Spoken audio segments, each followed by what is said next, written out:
অপমান করে, অনেক বাজে কথা বলে যে আমি নাকি অন্যদিকে রিলেশন আছে। এটা একদম মিথ্যা কথা ভাইয়া। উনি আমার এই কথাগুলো বলাতে আমি অনেক কান্না করছি ওনার সামনে যে ভাইয়া আমি জীবনে সবকিছু বিশ্বাস করতে মানতে পারবো, কিন্তু আমি মিথ্যা কথা সহ্য করতে পারি না। আমি যদি বলি আমি সেটা স্বীকার করবো যে আমি এই কথাটা মিথ্যা বলছি, কিন্তু আমি যেটা বলি নাই সেটা যে আমার যে জন্মদাতা পিতা বলে আমি সেটাও মানবো না। আমি ওনাকে এইভাবে কথা বলি।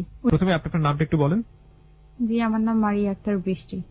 মারিয়া আক্তার বৃষ্টি, মানে ডাক নাম হচ্ছে বৃষ্টি। বৃষ্টি, সবাই বৃষ্টি নামেই চেনে। জি। ঠিক আছে, কিছু বেসিক প্রশ্ন আছে। রাইট নাও আপনার বয়স কত? 20 বছর। 20 বছর। থাকছেন কোথায়? নারায়ণগঞ্জ। নারায়ণগঞ্জ। আর জন্ম জেলা, মানে যে জেলায় জন্মগ্রহণ করেন? যাত্রাবাড়ি। ঢাকা যাত্রাবাড়িতে জন্মগ্রহণ করে এখন নারায়ণগঞ্জে থাকছেন। ফাইন, আপনি শুরু করুন আপনার যেখান থেকে মনে পড়ে এই শৈশব থেকে, যেখান থেকে আপনি বলতে চান। আমি আমার মার ছোটবেলা থেকে বলতে চাই। জি প্লিজ। আর ছোটবেলার পর থেকে যখন আমার নানা মারা যায়, তখন আমার মা অনেক ছোট, বাবা মা ঠিক মতো চেয়ে না, হামাগুড়ি দেয়। আচ্ছা। তখন আমার নানা মারা যায়। তো নানা মারা যাওয়ার পরে মা সবার ছোট, আমার মারা 5 বোন 1 ভাই। আচ্ছা। 5 বোন 1 ভাই। আমার বড় খালার বিয়ে হয়ে যাওয়ার পর সে ঢাকায় থাকে, মেজো খালা ঢাকায় চাকরি করে গার্মেন্টসে। আচ্ছা। আর এর মধ্যে আমার মাকে স্কুলে ভর্তি করানোর পরে আমার মামাকে বিয়ে করানো হয়। বিয়ে করানোর পরে মামি প্রথম খুব ভালো ছিল, মাকে খুব পছন্দ করতো, দেখাশোনা করতো। এর মধ্যে আমার মামা, মানে আমার একটা বড় মামা তো ভাই হয়, ভাই হওয়ার পরে আমার মামা বাহিরে চলে যায়। বাহিরে চলে যাওয়ার পরে ওখানে 12 বছর থাকে, 1 বছর 1 নাগা। তো আমার মার সেই 1 বছর পরে আমার মা যখন ক্লাস 2 তে উঠে, তখন আমার মামি এটা বাসায় চিল্লাচিল্লি করে যে আমার মাকে পড়াতে পারবে না। তো এরকম তখন আমার বড় মা চলে আসে। বড় মা চলে আসার পরে অনেক ঝগড়াঝাটি হয়। বড় মা মানে হচ্ছে আপনার বড় খালা? জি। ওকে। চলে আসার পরে অনেক ঝগড়াঝাটি হয়। ঝগড়াঝাটি হওয়ার পরে তখন আমার মা মোটামুটি একটু বড় হয়েছে, মানে আমার আম্মুর লেখাপড়া অনেক গ্যাপ দিয়ে হয়েছে। তো তোমাকে আমার মাকে নিয়ে যায়। নিয়ে যাওয়ার পরে ঢাকায় যখন যাত্রাবাড়িতে চলে আসে, তো আমার মাকে তারা পালতো। তারপর এর মধ্যে আমার আবার মেঝুমার বিয়ে ঠিক হয়ে যায় এক বরিশালের এক খালুর সাথে। মেজো খালা যেখানে চাকরিটা করতো সেখানে সে চাকরিটা ছেড়ে দেয়। বিয়ে হয়ে যাওয়াতে সেই চাকরিটা আমার মাকে দিয়ে দেয়, যে আমার বোন হেল্পারি করবে, কেন এখনো মেশিন চার্জ শিখে নেই। গার্মেন্টসে। কত বছর বয়স তখন আপনার মা? তখন আমার মার বয়স 9 বছর কি 10 বছর মতো। ওকে। কয় বোন ছিল আপনার মারা? 5 বোন। 5 বোন। বাকি 4 জনের সবার বিয়ে হয়েছে? 4 জনের সবার বিয়ে হয়ে গেছে। তারপরে ওইখানে থাকে আমার মেজো খালারও কিছুদিন পরে একটা ছেলে হয়। এর মধ্যে আমার আম্মুর একজনের সাথে রিলেশন হয় বলতে, সে যার সাথে রিলেশন হয় সে আমার মাকে পছন্দ করে, একই গার্মেন্টসে কাজ করে, সে থাকে লাইন শিপ সুপারভাইজার যাকে বলা হয়, উনি। তো একদিন বিয়ের দিন ধার্য করা হলো, বিয়ে হলো। বিয়ে হওয়ার পরে মাকে আলাদা বাসার দিন করে দিল। বিয়ে দিয়ে দেওয়া হলো কত বছর বয়সে? তখন বয়স প্রায় 15-16, একটু বেশি। 15-16 বছর। আর যে ভদ্রলোক বিয়ে করলেন ওনার বয়স তখন কত ছিল? ওনার বয়স কত হবে, বিয়ের বয়সই হবে। আচ্ছা, ঠিক আছে, মানে খুব বেশি ডিফারেন্স ছিল না। ওকে।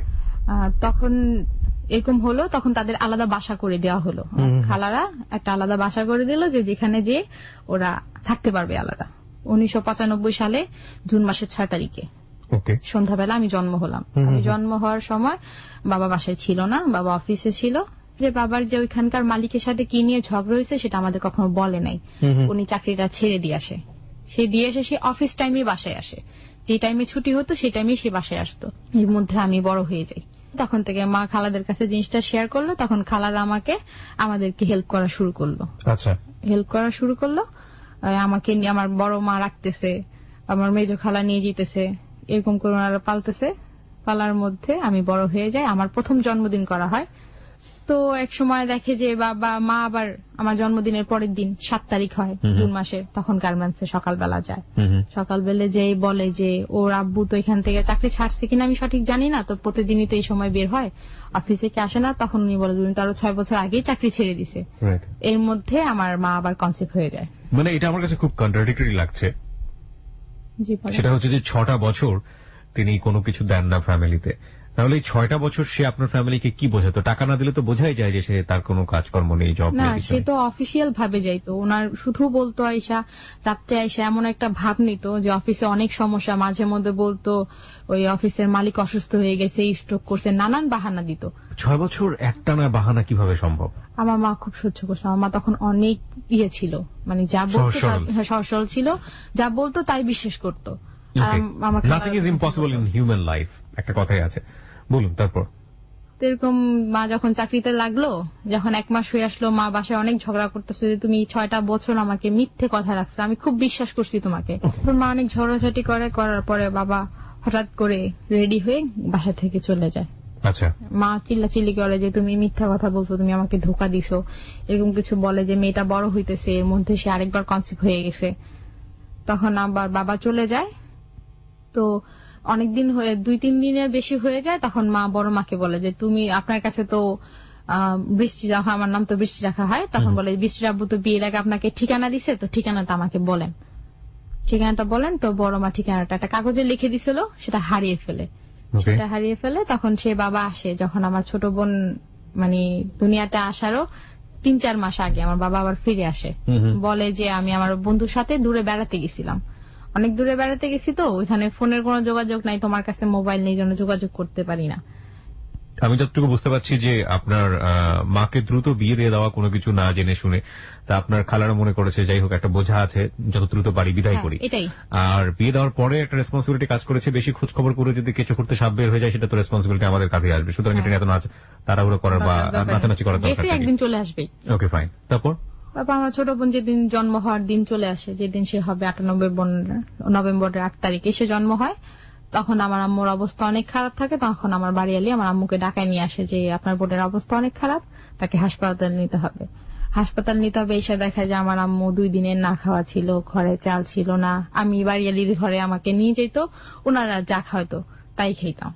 সে বাবা এসে অনেক প্রবলেম দেখায় যে আমি ওইখানে কাজ করে আসছি, আমার অনেক আছে, আমি ভালো চাকরি খুঁজবো। আমার বাবা সবসময় একটা স্বপ্ন ছিল, সে 1 লক্ষ টাকা বেতনে চাকরি করবে বাংলাদেশে। 1 লক্ষ বা 50-80 হাজার টাকা এরকম বেতন তার যে দিন চলে যায় সেই মাসে দেওয়া হয় না, সেটা সে বুঝতে চায় না। যে মানুষ তো আস্তে আস্তে উপরের দিকে উঠতে চায়। তখন বাবার কথা হলো 1 লাভে সে গাছে উঠে যাবে। তো এর মধ্যে একটা কথা বলি না যে আমার ছোট বোন যখন 6-7 মাস হয়ে যায়, তখন আমার আম্মু আবার চাকরি থেকে ছুটি নিয়ে আসে যে আমার বেবিটা হলে আমি আবার আসবো। এটা বলা হয়নি। তখন বাবা আবার যায়, আবার আসে। একদিন মা তার পিছু নেয়। তখন দেখে আমার বাবা অনেকখানি দূরে চলে যায়, অনেকখানি দূরে, মানে রিক্সা দিয়ে গেলেও 10-15 মিনিটের বেশি সময় লাগবে। ওইখানে যে একটা চায়ের দোকানে বসে থাকে বা একটা বিল্ডিং এর কাজ চলতেছে ওখানে দাঁড়ায় থাকে। লাঞ্চ টাইম হলে যে কোনো একটা হোটেলে বসে খাওয়া দাওয়া করে মাটি বুটি আবার গোছায় টোছায় আবার ঘোরাঘুরি করে চলে আসে। এটাই ক্যাফ। এটা দেখার পরে মা কি করলো, বড় মার বাসায় গেল। বড় মা তখন বাসায় ছিল না, সে এক জায়গায় গেছিল, চাবি ওনার কাছে দিয়ে যায় কোথাও গেলে।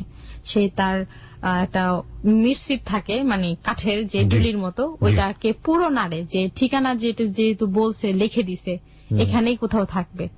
ওইগুলা খোঁজার পরে একটা বাটির নিচে পায়, যেমন বড় মা একটা বাটির উপরে, বাটির নিচে ওই কাগজটা রেখে দিছে, সেটা সে খুঁজে পায়নি। সেটার মধ্যে পায় সেই পুরান ঢাকার ঠিকানা, ক্যান্টনমেন্টের এখানে শাওরা বাজারে লিচু বাগান, এখানকার ঠিকানা পায়। তো মা বন্যাকে নিয়ে যায়, আমাকেও নিয়ে যায়। ঠিকানা পাওয়ার সাথে সাথে আমার মেজো খালার কাছে যায়, ওনাকে বলে সব কাহিনী। বলার পরে কিছু টাকা ধার করে বোনের কাছে নিয়ে ওখানে নিয়ে যায়। নিয়ে যাওয়ার পর আমি প্রথম আমার দাদা বাড়িতে যাইতেছি। এখানে যাই দেখি আমার বড় চাচার 5 ছেলে মেয়ে। আমার দাদা নাই, দাদু আছে। আমার বড় আব্বু বাসের কন্ট্রাক্টরি কাজ করে, আমার চাচি আম্মা অন্য জায়গায় কাজ করে। বাসায় 2-3টা ভাড়াটিয়া আছে আর একটা বাসা। তো মা ওই ঠিকানা মতন যায়, ওই বাড়িতেই ঢোকার পরে জিজ্ঞেস করে, আমার বাবার নামটা আমি এখনো বলি না, বাবার নাম হচ্ছে আজহারুল ইসলাম মানিক। বলতে এটা কি মানিক ভাইয়ের বাসা?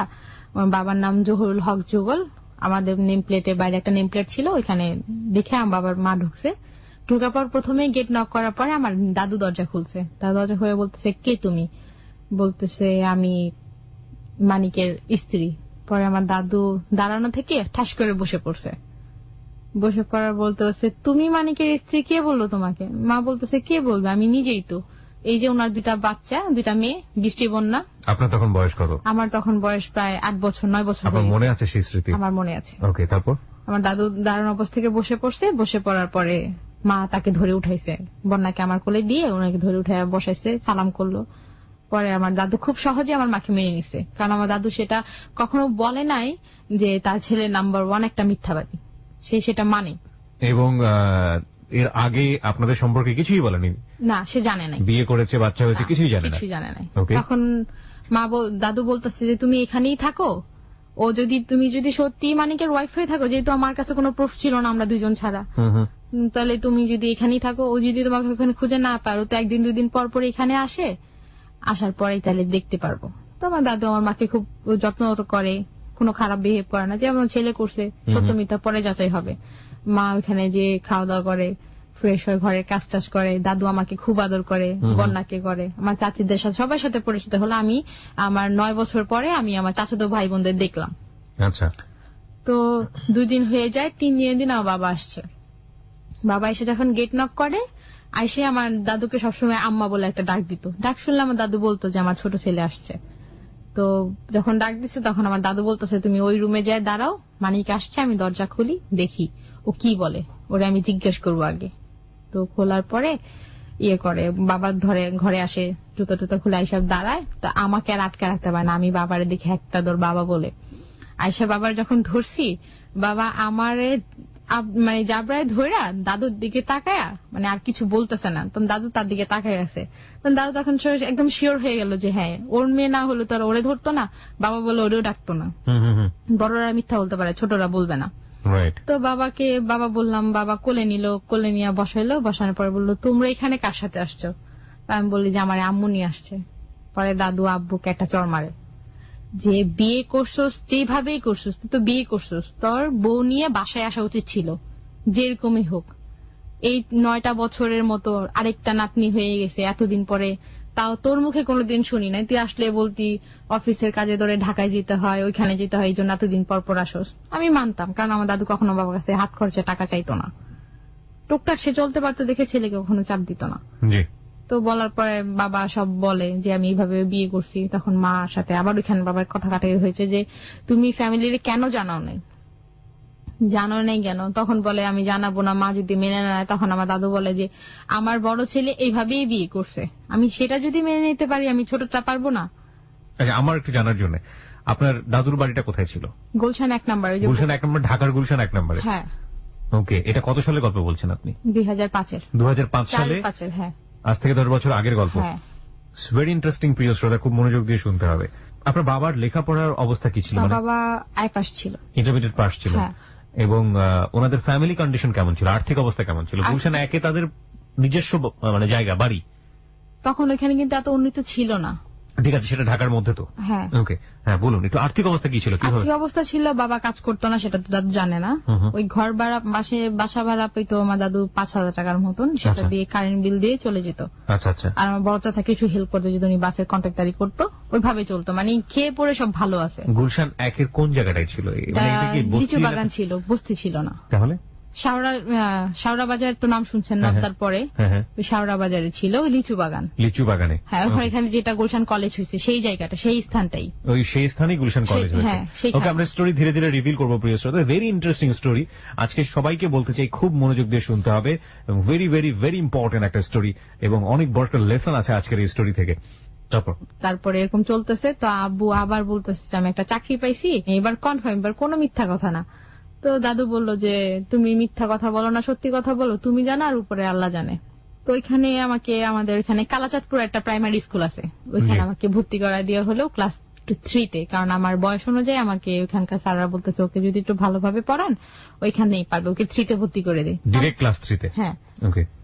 তো আব্বু আবার 1 মাস হয়ে যায়, দাদু বলে কি রে তুই নাকি চাকরি করলি, কেউ বেতন কই? বলে মা চাকরিটা পছন্দ হয় নাই তো, তাই 15 দিন হয়েছে ছেড়ে দিছি। তো দাদু অনেক রাগারাগি করলো যে এখন তো আমি তোর কাছে কখনো চালানাও চাইনি যে আমাকে হাত খরচের টাকা দে বা কোনো কিছু কর, তোর 2টা মেয়ে আছে, ওদের তো একটা ভবিষ্যৎ আছে। তো মা দাদুর সাথে কথাবার্তা বললে যে আম্মা দেখেন এইভাবে তো চলে না, আমার মেয়ের বই খাতার খরচ আপনি কোথা থেকে দিবেন, আর আপনি যদি একটা দিতে যান 1 মাসে কারেন্ট বিল বন্ধ করলে ওদের পড়ালেখা একটু চলে, তো এইভাবে তো চলে না। তো মা গার্মেন্টসে কাজে লাগলো। এর মধ্যে দাদু একটু অসুস্থ হয়ে যাওয়ার পরে বাড়ির দায়িত্ব বাবাকে বললো যে তুমি কারেন্ট বিল আর গ্যাস বিল দিবা, মানে 3টা রুম ছিল, তখন 4টা ছিল, একটা মাকে দিয়ে দিল, আর 3টা ছিল, এই 3টা রুমের ভাড়া দিয়ে গ্যাস বিল আর কারেন্ট বিল দেওয়া হবে। তো প্রতি মাসে ভাড়া উঠায় বাবা নিয়ে যেত।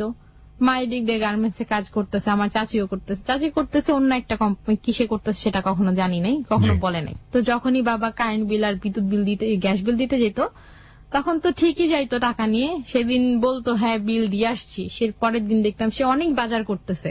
আচ্ছা। ওই টাকাটা দিয়ে অনেক বাজার করে, এইটা কিনে সেটা কিনে, মানে বিদ্যুৎ বিল টিদ্যুৎ বিল এগুলো সবকিছু মেরে দিয়ে বাজার করতেছে। ওকে।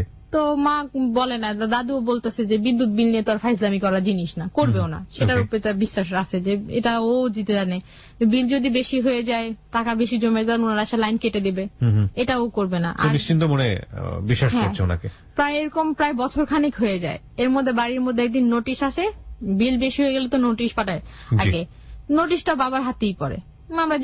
দাদু জিজ্ঞেস করে কিসের কাগজ আসছে, বাবা বলল যে ওইখান থেকে সবাইকে নিয়ে গবেষণা করবে, দাদুকে যা বুঝাইছে। তো দাদু এটা নিয়ে জানেন, একবার নোটিশ আসছে, তারা কিছুই করে নাই। তারপরে প্রায় বছর খানিক হয়ে যাওয়ার পরে ওনারা আসার পরে বিলটা একদিন কেটে দিয়ে যায়, বিদ্যুৎটা কেটে দিয়ে যায়। তখন আমার দাদু বাসায় ছিল না, দোকানে গেছিল। আয়সা দেখে বলতেছে কি কারেন্ট কখন চলে গেছে, আসবে না। তখন পাশের বাড়ির লোকেরা বলতেছে অফিস থেকে অনেকগুলো লোক আসছিল, আপনাদের এখান থেকে লাইন ছুটাই দিয়ে গেছে। তো দাদু হতাশ হয়ে গেছে যে প্রত্যেক মাসে লাইন বিল ক্লিয়ার করতেছি, তাইলে বিল কারেন্ট কেটে দিয়ে যাবে কেন? তো দাদু এটা বলাতে পরে চাচি বলতেছে যে দেখেন গিয়ে আপনার ছেলে কি করছে। চাচি তখন আমার বাবাকে কখনোই পছন্দ করতো না, তার মিথ্যা কথার কারণে। আব্বু আসছে, আসার পরে আব্বুর সাথে দাদু অনেক রাগ হয় যে ওরা পড়াশোনা করবে কারেন্ট ছাড়া, তখন গরমের দিন থাকে, প্রচুর গরম পড়ে। তখন বাবা কি করে, একটা ভুল করে ফেলে কি, সে তার মানি ব্যাগ থেকে একটা কাগজ বের করতে যায়, বিলের সমস্ত কাগজ চলে আসে। তার মানি ব্যাগ এতখানি উঁচা থাকে, ফোলা থাকে, কাগজ জমতে জমতে। তখন দাদু দেখে যে জানুয়ারি ফেব্রুয়ারি মানে পুরাটা 2-3 বছরের কাগজই ওনার এটার মধ্যে, বিল আর দেওয়া হয়নি, গ্যাস বিলের একই অবস্থা। তখন দাদু দেখি একটু অসুস্থ বেশি হয়ে যায়। তখন আমার ফুপুরা চলে আসে, আসার পরে বলে যে একটা কাজ করো, বাড়ি বিক্রি করে দাও। বিল এত বেশি হয়ে গেছে যে বাড়ি বিক্রি করতে হচ্ছে, কারণ আমাদের তো কোথা থেকে এত টাকা দিতে পারবে না। মানে কত টাকা বিল হয়েছিল সেই সময়? প্রায় 2টা মিলে 3 লাখ টাকার মতো হয়ে গেছিল, গ্যাস বিল আর বিদ্যুৎ বিল, পানি বিল, এগুলো মিলে প্রায় 3 লাখ টাকার মতো হয়ে গিয়েছিল। জরিমানা হয়েছে না আবার। ও রাইট, সবকিছু মিলে 3 লাখ টাকা, এবং এটা পরিশোধ করা কোনোভাবেই সম্ভব ছিল না। সেই জন্য বাড়ি বিক্রি করার সিদ্ধান্ত আমার 2টা ফুপি দিল। তারপরে মা এদিক দিয়ে চাকরি ছেড়ে দিবে, বাবার সাথে আবার দ্বন্দ্ব শুরু হয়ে গেল। বাবারে মা অনেক কিছু বলল যে তুমি এই কাজগুলা কেন করছো, কারেন্ট কাটার পরের দিনের কাহিনী। তো মা কি করে, রাগ করে আমাদের নিয়ে চলে যেতে না। বাবা বলে তোমার যেখানে ইচ্ছে তুমি সেখানে যাও, আমার মেয়েদের নিতে পারবা না। আমি আর বন্যা কান্নাকাটি, বন্যা তখন প্রায় একটু বড় হয়ে গেছে, আমি আর বন্যা অনেক কান্নাকাটি করি। তো মা বলে যে আমি আবার আসবো, আমি তোমাদের এসে দেখে যাব। তো মা চলে যায়। চলে যাওয়ার পরে যখন মা খালা বাড়িতে চলে যায়, ওইখানকার কাহিনী বলি। চলে যাওয়ার পর খালাদের সাথে সবকিছু বলে, খালারা বলে যে তুমি এখানে কাজ করো, তোমাদের মেয়েদেরকে আমি আইনা দিব। তো মা এখানে কাজ করে, আবার আগের গার্মেন্টস এর পাশের গার্মেন্টস আবার চাকরি নেয়, আমার খালা করে দেয়। সেখানে মা চাকরি করে, মাঝে মধ্যে আমাদের এসে দেখাশোনা করে। তখন আমি স্কুলে পড়ি, আমার মা আমার স্কুলে যখন টিফিন টাইম দিত তখন এখানে বোরকা পরে আসতো। আমি আমার প্রিন্সিপালের সাথে কথা বলতো, আমার আইনা দিতে, তো আমাকে ডাক দিতাম, মার সাথে কথা বলতাম। মা আমার জন্য কিছু খাবার নিয়ে আসতো, কিছু চকলেট নিয়ে আসতো, এগুলা খাওয়া দাওয়া করতাম। বাসায় বলতে না করতো যে আমি যে আসছি তুমি বইলো না, বন্যারও বলবা না। এরকম চলতেছে। বাবা আমাকে প্রায় জিজ্ঞেস করে তোমার মার কি কোনো যোগাযোগ পাইছো? আমি বাবার বলি না, মা বলে দিছে বলতে না, বললে তোমার বাবা আমার সাথে আবার ঝগড়া করবে, এরকম বলে। তো ফুপুরা প্রত্যেক দিন বা মাসে সপ্তাহে সেখানে একই কথা বলে, বাড়ি বিক্রি করো। কারেন্ট গ্যাস চলে যাওয়ারও প্রায় 6 মাস পরে বাড়ি বিক্রি করে, কিন্তু এতদিন তারা শুধু আইসা বলে যে মা বাড়ি বিক্রি করে ফেলো, বাড়ি বিক্রি না করলে তুমি এগুলো দিতেও পারবা না, কোনদিন আনতেও পারবা না। তো দাদু বলে আমি চিন্তা করিনি। এর মধ্যে আমার আম্মুর নিয়ে সমস্যা হইতেছে, আম্মু চলে গেছে। আম্মু বলতেছে ও যদি মানুষ নাই হয় আমি ওর সংসারে আর আসবো না। এইভাবে কষ্ট করে মানুষের জীবন কাটে না, আমি জীবন ভরে কি কষ্টই করব, আমি শুধু উপার্জন করি যে আবার ও বসে বসে খাবে। তো এর মধ্যে আমার খালাদের সাথে একজনের সাথে রিলেশন হয়, সে আমার খালারে আপা বলে। মা সমস্যা তার কাছে আস্তে আস্তে বলার পরে মা ওই গার্মেন্টস থেকেও চাকরি ছেড়ে দেওয়ার পরে উনার একটা পরিচিত গার্মেন্টস থাকে, ওনার এক ফ্রেন্ডরা কাজ করে, ওখানে আম্মুকে কাজে লাগাই দেওয়ার পরে আম্মুকে বলে যে ফ্রেন্ডের মতো সবকিছু আমার সাথে শেয়ার করবা। তো উনি আবার বিবাহিত থাকে। ভদ্রলোকের নাম কি ছিল? মোহাম্মদ আকবর হোসেন। নিজের ঘরে যখন সমস্যা তৈরি হয় তখন সামহাউ ডিপেন্ড করার মতো মানুষ যদি আশেপাশে চলে আসে, ওই মানুষের সাথে একটা অন্তরঙ্গ সম্পর্ক তৈরি হয়ে যায়। এটাই হয়তোবা হচ্ছে। বলুন তারপর উনি আমার আম্মুকে নানান ভাবে হেল্প করে। আমাদের কাছে যখন আম্মু দেখতে আসে উনিও কিছু টাকা দেয় বা আম্মুকে কিছু কিনে দেয় যে তোমার মেয়েদের জন্য নিয়ে যাও। এরকম চলতেছে। উনি একদিন আমার খালার কাছে প্রপোজ করে যে আপনার বোনকে আমি পছন্দ করি, ওকে আমি বিয়ে করবো। তখন তো আপনার মা বিবাহিত? হ্যাঁ, আমার আম্মুর সাথে ডিভোর্সও হয়নি। হ্যাঁ, তো এরকম প্রস্তাব কেন করলেন? উনি এরকম প্রস্তাব করে কারণ আমার আম্মু ওনার কাছে সব দুঃখ শেয়ার করছে। উনি সিচুয়েশনটা জানতো। হ্যাঁ, সিচুয়েশন ওনার ধারণা এতটুকু যে এই সংসার আর কোনদিন মিলবে না, ভাঙছে। তো মা এরকম রাজি না হয়ে মা ডিসিশন নেয় যে আমি বাহিরে চলে যাব। দেশের বাইরে বিদেশ চলে যাব।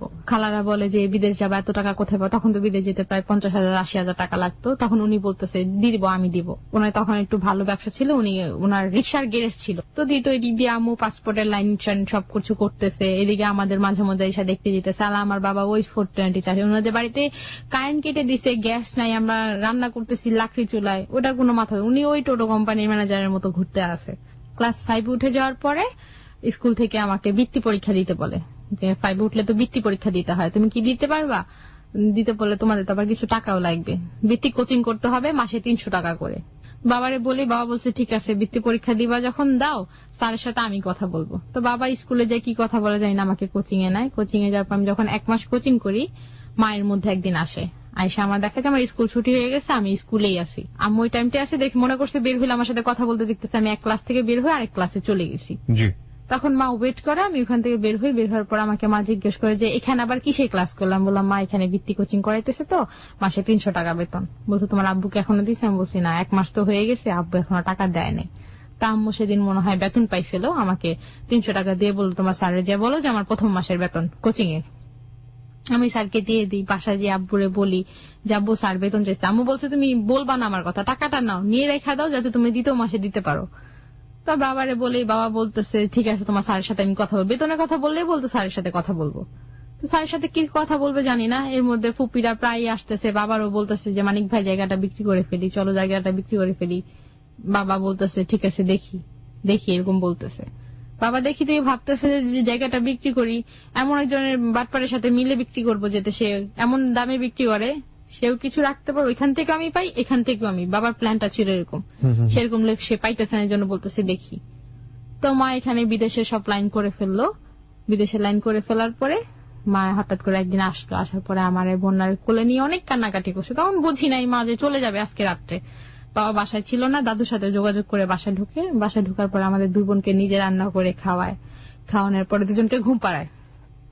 মার রাত্রে 3টার ফ্লাইট, রাত্রে 3টার ফ্লাইট যেদিন আসছিল সেদিন রাত্রে 3টার ফ্লাইট। উনি সবকিছু এয়ারপোর্টে পাঠাই দিয়ে উনি এখানে যান, এখান থেকে উনি ডাইরেক্ট এয়ারপোর্টে যেতে পারেন, ক্যান্টনমেন্ট থেকে তো এয়ারপোর্ট বেশি দূরে না।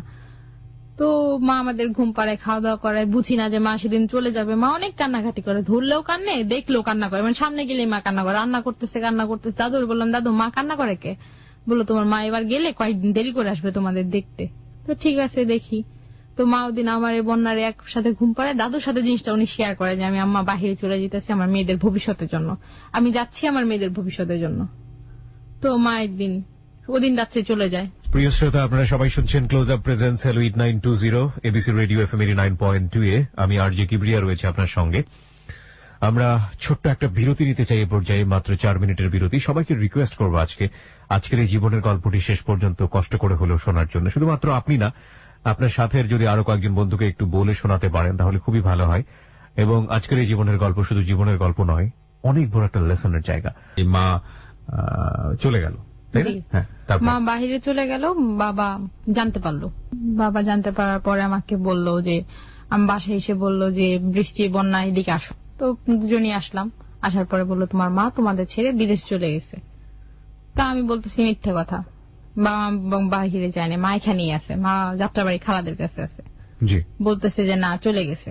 তো কান্নাকাটি করি। বাবা বলতেছে ভালো মা হলে কখনোই চিত না, তোমার মা ভালো না এজন্য চলে গেছে, তোমার মা ভালো না পচা মা, এরকম উল্টাপাল্টা কথা বলতো। দাদু বলতেছে মেয়েদের কান ভরা দরকার নেই, নিজের দিকে চিন্তা করো, নিজের চরকায় তেল দাও বলে দাদুর সাথে আমাদের নিয়ে গেল যে তোমরা এখন থেকে আমার সাথে ঘুমাবা।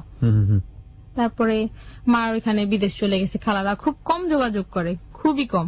মা যদি 2বার 3বার বলা হয় তাহলে হঠাৎ একদিন আমার স্কুল আসে। এর মধ্যে আমার 5 এ পড়ার আমাকে বৃত্তি পরীক্ষা দেওয়ার সময় হয়ে গেছে। স্কুলে আসে খালা, খালা আর কি মার হেল্পটা করতে আসে। হ্যাঁ, মা ঠিকানা দিয়ে গেছে, এইভাবে গেলে এই স্কুলে বৃষ্টি পড়ে, ওখানে এমন টাইমে গেলে ওরে পাওয়া যাবে, দেখা মানে আমাদের খোঁজ খবর নেওয়ার জন্য। ফোন যেহেতু ছিল না। তো বৃত্তি পরীক্ষার সময় চলে আসে। তো স্যার বললো তুমি যদি বৃত্তি পরীক্ষা দিতেই চাও তোমাকে কোচিং ফিটা পুরো শেষ করতে হবে। প্রায় আমার 4 মাস কোচিং করায়, তো 4 মাসে 3-4-1200 টাকা জমে যায়। তো বাবারে বললাম আমি বৃত্তি পরীক্ষা দিতে হইলে আমাকে টাকাটা নিতে হবে। বাবা আবার বললো স্যারের সাথে আমি কথা বলবো। এই কয়েকদিনের গ্যাপের মধ্যে ফুপুর একদিন তার হাজবেন্ডদের নিয়ে, তার বাচ্চা কাচ্চা নিয়ে একবারে চলে আসলো। আসার পরে দাদু বললো যে তোমরা সবাই এত বড় প্ল্যানিং করে চলে আসলাম। বললো যে মা তোমার সাথে গুরুত্বপূর্ণ কথা আছে। কি কথা? বাড়ি বিক্রি করার জন্য আমরা একজন লোক পেয়ে গেছি, সে আমাদেরই আত্মীয়। বাবা এভাবে বললো। মানে বাবাই কথাগুলো বলছে? বাবা না, ফুপিরা আসছে বাসা। ফুপি, আচ্ছা। 2টা ফুপু আমার, একজন নাম হচ্ছে জাকিয়া আর একজন নাম হচ্ছে জুয়েল। ওকে। তারা তাদের হাজবেন্ড ছেলে মেয়ে নিয়ে একবার আসছে। বাড়ির ব্যাপারে কথা বলতে হলে 2-3 দিন সময় দিতে হয় না, জায়গা টাকা মাপার বিষয় আছে। তো বাড়ি ছিল আমার দাদুর নামে। তো সে বলে, তো দাদু বলে যে কে কিনবে, কই থেকে কাস্টমার পেলা, কেউ তো আমার বাড়িও দেখতে আসে না। বললো যে আমাদেরই চাচাতো ভাই জামির ভাই। তো এরকম জামির চাচা একদিন আসলো, আইসা জায়গাটাকে মাপল। তখন আমরা ছোট মানুষ, আমাদের এখানে যেতে দেয় না, ওই সামনে দাঁড়ায় কথা শুনি। বাট মূল কথার সময় আমাদের বলে ওদিকে যাও, ওই রুমে যাও, বাচ্চারা এখানে কি করো। তো আমার ফুপুর মাথায় ভূত চাপলো যে 30 লাখ টাকা যে এখন বেচা আমাদের বড় কথা হচ্ছে বাড়িটা বিক্রি করে ফেলবো, যার যার টাকা ভাগ করে নিই। তো ভাই ভালো না, পরে কি পাই না না পাই, ভাইদের ছেলে মেয়েরা বড় হয়ে যেতেছে, তখন তাদের আরো অর্ধেক দিতে পারে বা কম দিতে পারে। তো বললো ঠিক আছে 30 লাখ টাকাই রাজি। দাদুকে বুঝাইলো যে আম্মা 30 লাখ টাকা থেকে সবারে ভাগ করে দিবেন, বাকি টাকা আপনি ব্যাংকে রাখবেন, এরকম বললো। দাদু বললো ঠিক আছে। দেওয়ার পরে তখন আমরা ওই বাসা বেচার পরে, বিক্রি করার পরে ওই বাড়িতেই আছি, কারণ উনি তো এখন এটা ভাঙতেছেন, আপাতত আমরা থাকতেছি। আমাদের যেহেতু মাল সামান আছে, ভাড়াটিয়ার আছে, আমাদের 2-1 মাস সময় দিছে, ওইখানেই আছি। তো খালারে বললাম যে খালা এই নাম্বারটা বাবা সিম চালায়, বাবার মোবাইল এটাতে মারে ফোন করতে বললো, তাহলে মা কথা বলতো, বাবারে আমি বুঝাই বলবো। তো বাবার বললাম বাবা আমি একটা কাজ করছি, আমার কাছে খালার নাম্বার ছিল, মিথ্যা কথা বলছে যে খালার নাম্বার ছিল, আমি খালারে ফোন করে তোমার নাম্বার দিচ্ছি যাতে মারে দেয়, মা যদি বিদেশ থাকে তাহলে মার কাছে ফোনটা দিব। তো বাবা আর কিছু বলে নাই। তো একদিন মা ফোন করছে, মা প্রতি শুক্রবারে ছুটি পাইতো, সাপ্তাহিক ছুটি বাহিরেও ছিল, ফোন করছে। তো বাবা ঘুমাইছিল, বাবা ঘুমের মধ্যে রিসিভ করছে, পরে বলছে যে বৃষ্টিরে দাও।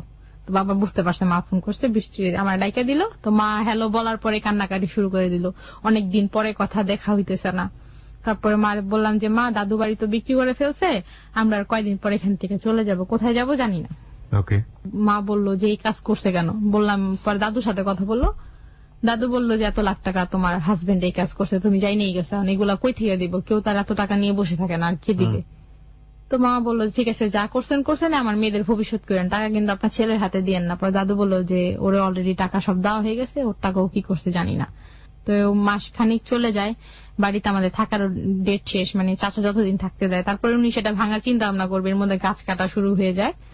তো দাদুকে এসে বড় ফুপি নিয়ে গেল। বড় ফুপি বললো যে মাকে আমার কাছে রাখবো, উদ্দেশ্য মার নামে 4 লাখ টাকা আছে, এটা তো প্রতি মাসে একটা পেনশন আসবে না ব্যাংক থেকে, ওটা সে পাইতেছে। আর বাবা বাসা ভাড়াটারা নিয়ে একদম গাজীপুর আগে যে বাসা ঠিক করে আসে, আমাদের নিয়ে মালসামারি নিয়ে একদম ডাইরেক্ট গাজীপুর চলে যায়। গাজীপুর তেলিপাড়া এলাকায় নিয়ে যায়। ওইখানে যাওয়ার পর আমরা উঠার পরে ওইখানকার স্কুলে আমার সাথে যোগাযোগ করলো, যে তখন আমাকে আবারও 5-এ ভর্তি করানো হলো। তো বাবা ওইখানে বাসা জমা আটকায় ফেলছে, যে স্কুল আমাকে ভর্তি করছে টিচার আমার স্কুল থেকে বের করে দেবে, বলে তোমার বাবা আমার কাছ থেকে কিছু টাকা নিয়েছে, এখনো দিতে পারতেছে না। হেডমাস্টারের কাছ থেকে টাকা নিয়েছে, টাকা ধার নিয়েছে। বাসায় এসে বাবারে বললাম, বাবা আমার বললো ঠিক আছে আমি টাকার ব্যবস্থা করতে চাই। এটা বলে বাবা বাহিরে গেল, পাশের ঘরে ফোন নাম্বার নিয়ে গেছিল, বললো যে মেয়েদের বললেন যে আমি একটু কাজে বাহিরে আসছি, 2 দিন আসেনি। তো 2 দিন পরে বাবা আসছে, আসার পরে বললাম বাবা তোমার হাতে মেহেদি কেন, বাবা হাতের মধ্যে মেহেদি দিয়ে আসছে, চেহারায় হলুদ টুলুদ লাগানো, কি জন্য এগুলা করে আসছে। তো বাবা বলে যে আমি এক কাজে গেছিলাম, তো এখানে একটা প্রোগ্রাম হচ্ছে, এখানে 2 দিন পর পর 3 দিন পর পর এরকম আছে, 1 সপ্তাহ পর পর চলে যায়। এরকম বলে প্রায় অনেক দিন হয়ে গেল। হয়ে যাওয়ার পরে বাবা এই যে আসলো, অনেকদিন পর একদিন রাগ করে আসলো, রাত্রেবেলা এসে খুব মেজাজ দেখাইতেছে, বলতেছে এগুলা কি রান্না করছো, কি জিজ্ঞেস করছে কি রান্না করছে, বাবা আলু ভর্তা বানাইছি, ডাল রান্না করছে, ভাত রান্না করছি। তো বাবা রাগ হয়ে গেছে, কেন আলু ভর্তা রান্না করবা, ওনার নাই কিছু, কিন্তু ভাবসাব হাল হচ্ছে রাজার মতো। একদিন আমি রান্না করতেছি সকালবেলা, ভাত রান্না বসাইছি, হয়ে গেছে, আলু কাটতেছি, আর বন্যা পড়তেছে, আপু আমি একটু পড়ি, হ্যাঁ পড়তেছে। তো ওই মুহূর্তে একটা মহিলা আমার বাসায় আসলো, দেখতে খুব অল্প বয়স সাজুগুজু করা, সে আমার বাসায় আসলো। আসার পরে একটা বাচ্চা করে নিয়ে এসছে, বাচ্চার বয়স 6 মাস, বাচ্চাটা বসতে পারে, খুবই সুন্দর একটা বাচ্চা নিয়ে এসছে, মেয়ে বাবু নিয়ে এসে আমারে খুঁজতেছে যে বৃষ্টি। তো পাশের ঘরে আন্টি বললো যে ওই রুমে বৃষ্টি বন্যা থাকে, ওইখানে যে নক করেন। নক করছে, আমি আমাদের বারান্দার মধ্যে রান্নাঘর ছিল, বারান্দার দরজা খুঁজছে, যে কে আপনি, বললো আমারে তুমি চিনবা না, তোমার আমি ভালো করে চিনি। তো ঠিক আছে চিনেন, কার কাছে আসছেন, তোমার কাছেও আসছি, তোমাদের বাবার কাছেও আসছি। তো বন্যা এসে বলতেছে তাহলে আসেন ঘরে এসে বসেন, আব্বু তো বাসায় নেই। তো বলতেছে যে কি রান্না করছো, তো আমি বললাম ভাত রান্না করছি, আলু ভাজি কাটতেছি, রান্না হয়ে গেছে। হয়ে যাওয়ার পরে উনি বললো আমারে ভাত দাও, ভাত দিলাম, আলু ভাজি দিয়ে দিলাম, তারপরে খাওয়া দাওয়া করে বসে আছে। তো বললাম যে আপনি পরে আসেন, আব্বু তো এখন বাসায় নেই। পরে বললো আমি পরে আসবো কেন, আমি তো এখানেই থাকবো। তো পাশের ঘরে আন্টি আবার দৌড়ে চলে আসছে যে কোন মহিলা, অপরিচিত মহিলা আমার ছেলে ধরার এরকম হতে পারে কিনা, ভাত টাত খাচ্ছে, আবার এখানে থাকবে। তো উনি বললো, পরে উনার কাছে বলে যে আমি ওদের মা হই। তা আমি বলছি আমার মা আছে, আমি অন্য কারো মা বলি না, আপনি কোথায় মিথ্যা কথা বলতেছেন, বলে তোমার বাবা আগে আসুক। প্রিয় শ্রোতা, এখানে একটি বিষয় আপনাদেরকে নক করছি, যারা স্টোরি শুনছেন তারা চাইলে আমাদের আজকের অতিথিকে দেখার জন্য চলে আসতে পারেন আমাদের ফেসবুক পেজে। আমাদের ফেসবুকের ঠিকানা এবিসি রেডিওর ফেসবুক ভেরিফাইড পেজটি রয়েছে। এছাড়া যারা স্টোরি লিখে পাঠাতে চান ফেসবুকের মাধ্যমে, যারা এই অনুষ্ঠানটিতে যোগাযোগ করে আসতে চান, অতিথির সঙ্গে যোগাযোগ করতে চান সরাসরি, আমার সঙ্গে কথা বলতে চান সরাসরি, তারা আসতে পারেন আমার ফ্যান পেজটিতেও। আমার পেজটির ঠিকানা হচ্ছে www.facebook.com/kibriya.rj। কিবরিয়া বানানটা হচ্ছে KEBRIA.RJ। পেজটি আছে আরজে কিবরিয়া নামে। ওকে, ওখানে গিয়ে লাইক দেওয়ার সঙ্গে সঙ্গে আপনারা আমাদের হ্যালো 8920 মেম্বার হয়ে যাবেন। হ্যাঁ, তারপর কি হলো? তারপর ওই মহিলার কাছে উনি সব দুঃখ বললো যে এরকম এরকম বিয়ে হয়েছে, বিয়ে হওয়ার পরে যে একটা বেবি হয়েছে, বেবি 6 মাস হয়ে গেছে। এখন কিছুদিন আগে উনি গিয়ে আসছে, মানে 2-3 মাস আগে গিয়ে আসছে, যাওয়ার পর রাগারাগি হওয়ার পর উনি চলে আসছে। বাড়িতে নিয়ে যাওয়ার কথা বললো, উনি রাগারাগি করতো, বলতো ওনার ফ্যামিলি মেনে নিবে না, ওনার বড় ভাই এখনো বিয়ে করে নাই। কিন্তু আমার বাবার বয়স দেখলে কখনো বুঝাইতো না যে উনি যে বিবাহিত, খুব ছিল, স্মার্ট ছিল, তো বুঝতে পারতো না। আচ্ছা, তো উনি আসলো, পরে বললো যে তাহলে আপনি এখানকার ঠিকানা কই পাইছেন? পরে বলতো যে উনি প্রায় সময় ফোনে মানুষকে বলতো ওনার বা গাজীপুরে তেলিপাড়ার ঠিকানা, তা আমি এটা মুখস্থ করে রাখছি, এই জন্য এই ঠিকানা চলে আসি এলাকার মানুষকে জিজ্ঞাসা করতে করতে যে অমুকের বাড়ি কোনটা, বাড়ির নাম্বার তো থাকলেই তো হয়। তো সারাদিন গেল, রান্না বান্না করলাম, আমি গোসল টোসল করলাম, বন্যা করলো, উনিও করলো, করে আমার আম্মুর কাপড় চোপড় পরলো। আমার আম্মুর কাপড় চোপড় উনি নিচ্ছে, তো আমি অনেক রাগারি হইতেছি। পাশের ঘরে আন্টি বললো যে পড়ুক, তোমার আম্মু তার এগুলা সব পড়বে না। পরে আমার বললো তোমার আম্মু কি জীবিত আছে? উনি আমাকে হঠাৎ করে একটা প্রশ্ন করলো, গোসল টোসল করে এসে বললো তোমার আম্মু কি এখনো জীবিত আছে? তো আমি বললাম আপনি কি বলেন, আমার আম্মু জীবিত মানে? বলে আমি শুনছি তোমার মা মারা গেছে আরো 5 বছর আগে। বললাম আমার মা মারা গেছে 5 বছর আগে, আপনাকে কি বললো? বলে তোমার আমাকে 5 বছর আগে আপনি কই ছিলেন? আমি এখানে, আমি তোমার বাবার সাথে যোগাযোগ ছিল, মানে অতটা ক্লোজ ছিল না। তো বললো তোমার মা নাকি মারা গেছে। আমি কি এটা মিথ্যা কথা, আমার মা মারা যায় না, আমার মা বাহিরে আছে। কোন দেশে আছে? মনে গেছে, সত্যি করে সব কথা বলে দিয়েছে, আমার মা বাহিরে আছে, বাড়ি বিক্রি হয়ে গেছে। পরে আমাদের সব টোটাল খোঁজ খবর উনি আমার কাছ থেকে নিল, বাবা কি করে না করে। তারপরে রাত্রেবেলা বাবা আসছে, ওই মেয়েটার নাম, যে আমার সৎ বোনটার নাম ছিল বর্ষা, তো আসছে। আসার পরে বর্ষারে নিয়ে আসছে, আমি কোলে করে। আমি বলি বাবা দেখো তো এটা কে। আমি এসে বাবাকে ডাইরেক্ট কিভাবে বলছি, বাবা বর্ষা থেকে দাঁড়ায় বলতেছে ও কার সাথে আসছে? আমি বলি ওর মার সাথে আসছে, কয় ডাকে ওর মারে। তার সাথে বলে তুমি এত বড় সাহস, তুমি আমার না জিজ্ঞে আমার বাসায় আসছো কেন? আমি বাবার বললাম যে বাবা তুমি, এটা কি হয় আমাদের? বলতেছি আমি খুব সাহস করে বাবার সাথে কথা, এটা কি হয় আমাদের? বলছে এটা তোমাদের মা হয়। কেমন মা? তোমাদের ছোট মা। ছোট মা বলতে? তো ওনার সাথে আমার আব্বুর খুব রাগারাগি হয়, লাস্টে ওনাদের হাত পা উঠে যায়। বাবা ওনাকে একটা চড় মারে, উনিও বাবার একটা ধাক্কা মারে, তো মারামারি হয়। হওয়ার পরে রাত্রে ওনারা শুইছে সবাই, আমি বর্ষা বন্যা একসাথে শুইছে, আব্বু আম্মু ওই রুমে। হঠাৎ করে রাত্রে 2টা বাজে উনি ছুরি নিয়ে আসছে একটা, আমাদের 2 বোনকে গলা কেটে ফেলবে। ছুরি নিয়ে আসছে যে তোমার এই 2 মেয়ে থাকলে তোমার 2 মেয়ে নিয়ে তুমি বেশি করবে, এখন তোমার 2 মেয়ে মেরে ফেলবো, তাহলে তো আমার মেরে তুমি দাম দিবা। তখন আমার ঘুম ভেঙে যায়। রুমের মধ্যে এসে 2 জন চিল্লাচিল করছে, বাবা টের পায় উঠে এসে দেখে যে উনি মশারি খুলছে, আমার আর বন্যার গলার মধ্যে ছুরি মারবে, হাতে ছুরি নিয়ে আসছে, আমাদের ঘরে ছুরি ছিল। তো এরকম হইলো। হওয়ার পরে মানে ওই আন্টি, মানে তো আমি কখনো মা বলতাম না, ওনার নাম হচ্ছে রোমানা। তো বাবা ওনার আরেকটা চড় মারলো যে তোমার সাহস কত বড়, তুমি আমার মেয়েদের গায়ে ছুরি ধরতে আসছো, ছুরি তোমার গলায় তুমি মারো, আমার মেয়েদের মারবা কেন? তুমি দেখা করো নাই? তো ওনাদের মাঝখানে উনি কি বলে বিয়ে করছে সেটা তো তখন তো আমরা শুনি নাই। তো ঝগড়াঝাটি শুরু হলো। পরের দিন সকালবেলা হ্যাঁ নিচে রান্না করে সে, আমার কিছু ধরতে না, বলে তোমার কিছু ধরতে হবে না, তুমি আমাকে আগায় দাও, নিয়ে যাও, এগুলাই। উনি রান্না বান্না সবকিছু করে, আচ্ছা করো ঠিক আছে। তো উনি বাবা যতক্ষণ ঘরে থাকে তখন উনি পরের দিন থেকে আমাদের সাথে বিহেভ অন্যরকম। প্রথম দিন এসে খুব ভালো, তোমাদের এটা হয় সেটাই। পরের দিন থেকে বন্যারা বলে যে আমার মেয়ের এটা করে নিয়ে আসো, বর্ষার এটা করো, বর্ষার ওইটা করো, ওরে ঘুম পাড়াও, ওরে একটু খাওয়াও। তো এরকম আমরা 2-3 মাস সহ্য করতেছি, এরকম চলতেছে। এর মধ্যে উনি একটু কষ্ট দেওয়া শুরু করলো, ওই যে বাবার নিয়ে উনি ব্যস্ত থাকে, বাবা ওনার নিয়ে এদিক সেদিক ঘুরতে যায়, বেড়াতে যায়। এই কাহিনীটার মধ্যে মা আর ফোন করে না, মা অনেকদিন পর ফোন করে, সেটা আমি রিসিভ করি। বাবা মাঝে মধ্যে মোবাইল দেখে কোথাও চলে যেত, রিসিভ করা, যেহেতু লন্ড্রিতে কাজ করতো, রিসিভ করতে হবে। রিসিভ করার পরে মারে আমি টোটালি কাহিনী বলি যে বাবা এই কাজগুলা করছে এই কয় মাসের মধ্যে। তো মা বললো তোমরা এখানে থাকবা না, চলে আসো। কিভাবে আসো? জীবনে কোনদিন গাড়িতে নিজে উঠি নাই। ছিল মালয়েশিয়াতে? জর্ডান ছিল। কি কাজ করতো? গার্মেন্টসে। ওখানেও গার্মেন্টসে কাজ করতো? ওখানে গার্মেন্টসে অপারেটরের ভিসায় গেছিল। আচ্ছা। কিভাবে? তো মা বললো কি আমি এই ফোন নাম্বারটা তোমার এক খালতো ভাইকে দেবো। তো তো আমার খালতো ভাইয়ের নাম হচ্ছে মুন্না, আমার মেজো খালার মেজো ছেলে। মুন্নার সাথে যোগাযোগ হয়। মুন্না আমার বাবারে বলে যে খালু বৃষ্টি বন্যারে তো অনেক দিন হয়েছে, বছরে গেছে দেখি না, একদিন দেখতে আসি। বাবা চিন্তা করছে নর্মালি ভাবে যে ঠিক আছে দেখতে আসো। আসার পর একদিনও আসে, আসার পর আমাদের সবার পরিস্থিতি দেখে যায়। ও আসলে আসে যে আমাদের কিভাবে এখান থেকে নিয়ে যাওয়া যায় সেই রাস্তাটা করার জন্য এভাবে আসে। আইসা উনি ভাইঙ্গা বলে কথাটা। আচ্ছা। তারপর সে চলে যায়। চলে যাওয়ার পর আরেক দিন আসে, 2-3 দিন পর আরেকবার আসে, কিছু খাবার দাবার নিয়ে আসে আর বেশি করে টাকা নিয়ে আসে। আসার পরে খাওয়া দাওয়া হয়েছে, হওয়ার পরে মুন্না বলে যে বৃষ্টি বন্যা চলো তোমাদের এলাকাটা ঘুরে দেখি। তো বাবা বলতেছে দুপুরবেলা যে, বলে খালো আমি তো একটু পরে চলে যাবো। নিয়ে যে আমি খালি পায়ে ছিলাম, বন্যার পায়েও জুতো ছিল না, আমরা এই খালি পায়ে বাসা থেকে বের হয়ে যাই, মিথ্যা কথা বলে যে দেখতে যাই। এটা বলে আমরা দৌড়ে রাস্তা একটা ট্যাক্সি ভাড়া করি ডাইরেক্ট যাত্রাবাড়ি। ট্যাক্সি ভাড়া ছিল 500 টাকা, 500 টাকা চাইছে, 500 টাকাতে রাজি। ট্যাক্সি ড্রাইভার বলে যে কে যাবে, তো ভাইয়া তখনও সেও ছোট ছিল, বলে কে আমাদের চোখে লাগে না। বলার পর ট্যাক্সি ড্রাইভার হাসতেছে, আমাদের নিয়ে গেছে। নিয়ে যাওয়ার পরে খালার বাসায় যাই, যাওয়ার পরে গোসল টোসল করি। এদিক দিয়ে সেই আকবর হোসেন, তার সাথে আমার মার কন্টিনিউ যোগাযোগ আছে। সে আমরা যাবো, আমাদের জন্য জামা কাপড় কিনছে, হোটেল থেকে খাবার এনে রাখছে, মানে বিরিয়ানি টেনে পোলা টোলা এনে রাখছে। আমরা যাবো, যাবার দেখলাম বড় খালার বাসায় খুব ভালো আমাদের সম্মান হচ্ছে, খাওয়া দাওয়া হইতেছে, কথাবার্তি কান্নাকাটি করলাম যে এতদিন অনেক কষ্ট করছি, লেখাপড়া হয় নাই, কিছুই হয় নাই। বাবা ওই দিন সারাদিন গাজীপুর আমাদের অনেক খোঁজাখুঁজি করছে, কোথাও পায় নাই। না পায়া সে রাতের 9টা বাজে যাত্রাবাড়ি চলে আসে। আসার পরে আমাদের পায় না। বড় খালা রুমে এসে বলে যে বৃষ্টি কই, বন্যা কই। বড় খালা বলে যে আসতে, ওদের দিব না। পরে আমাদের সাথে কথা কাটাকাটি হয়, ওনারা বলে যে ঠিক আছে দিতে পারি, দিব কিনা না দিব তোমাদের মেয়েদের কথা শুনবা, তোমার মেয়েরা যদি বলে তোমার সাথে যাবে নিয়ে যাবা, যদি না যায় তুমি জোর করবা না। বাবা বলে ঠিক আছে। তখন আমি আর বন্যা রাস্তা ভৈরা চিন্তা করে যে বাবারে কেমনে না বলবো।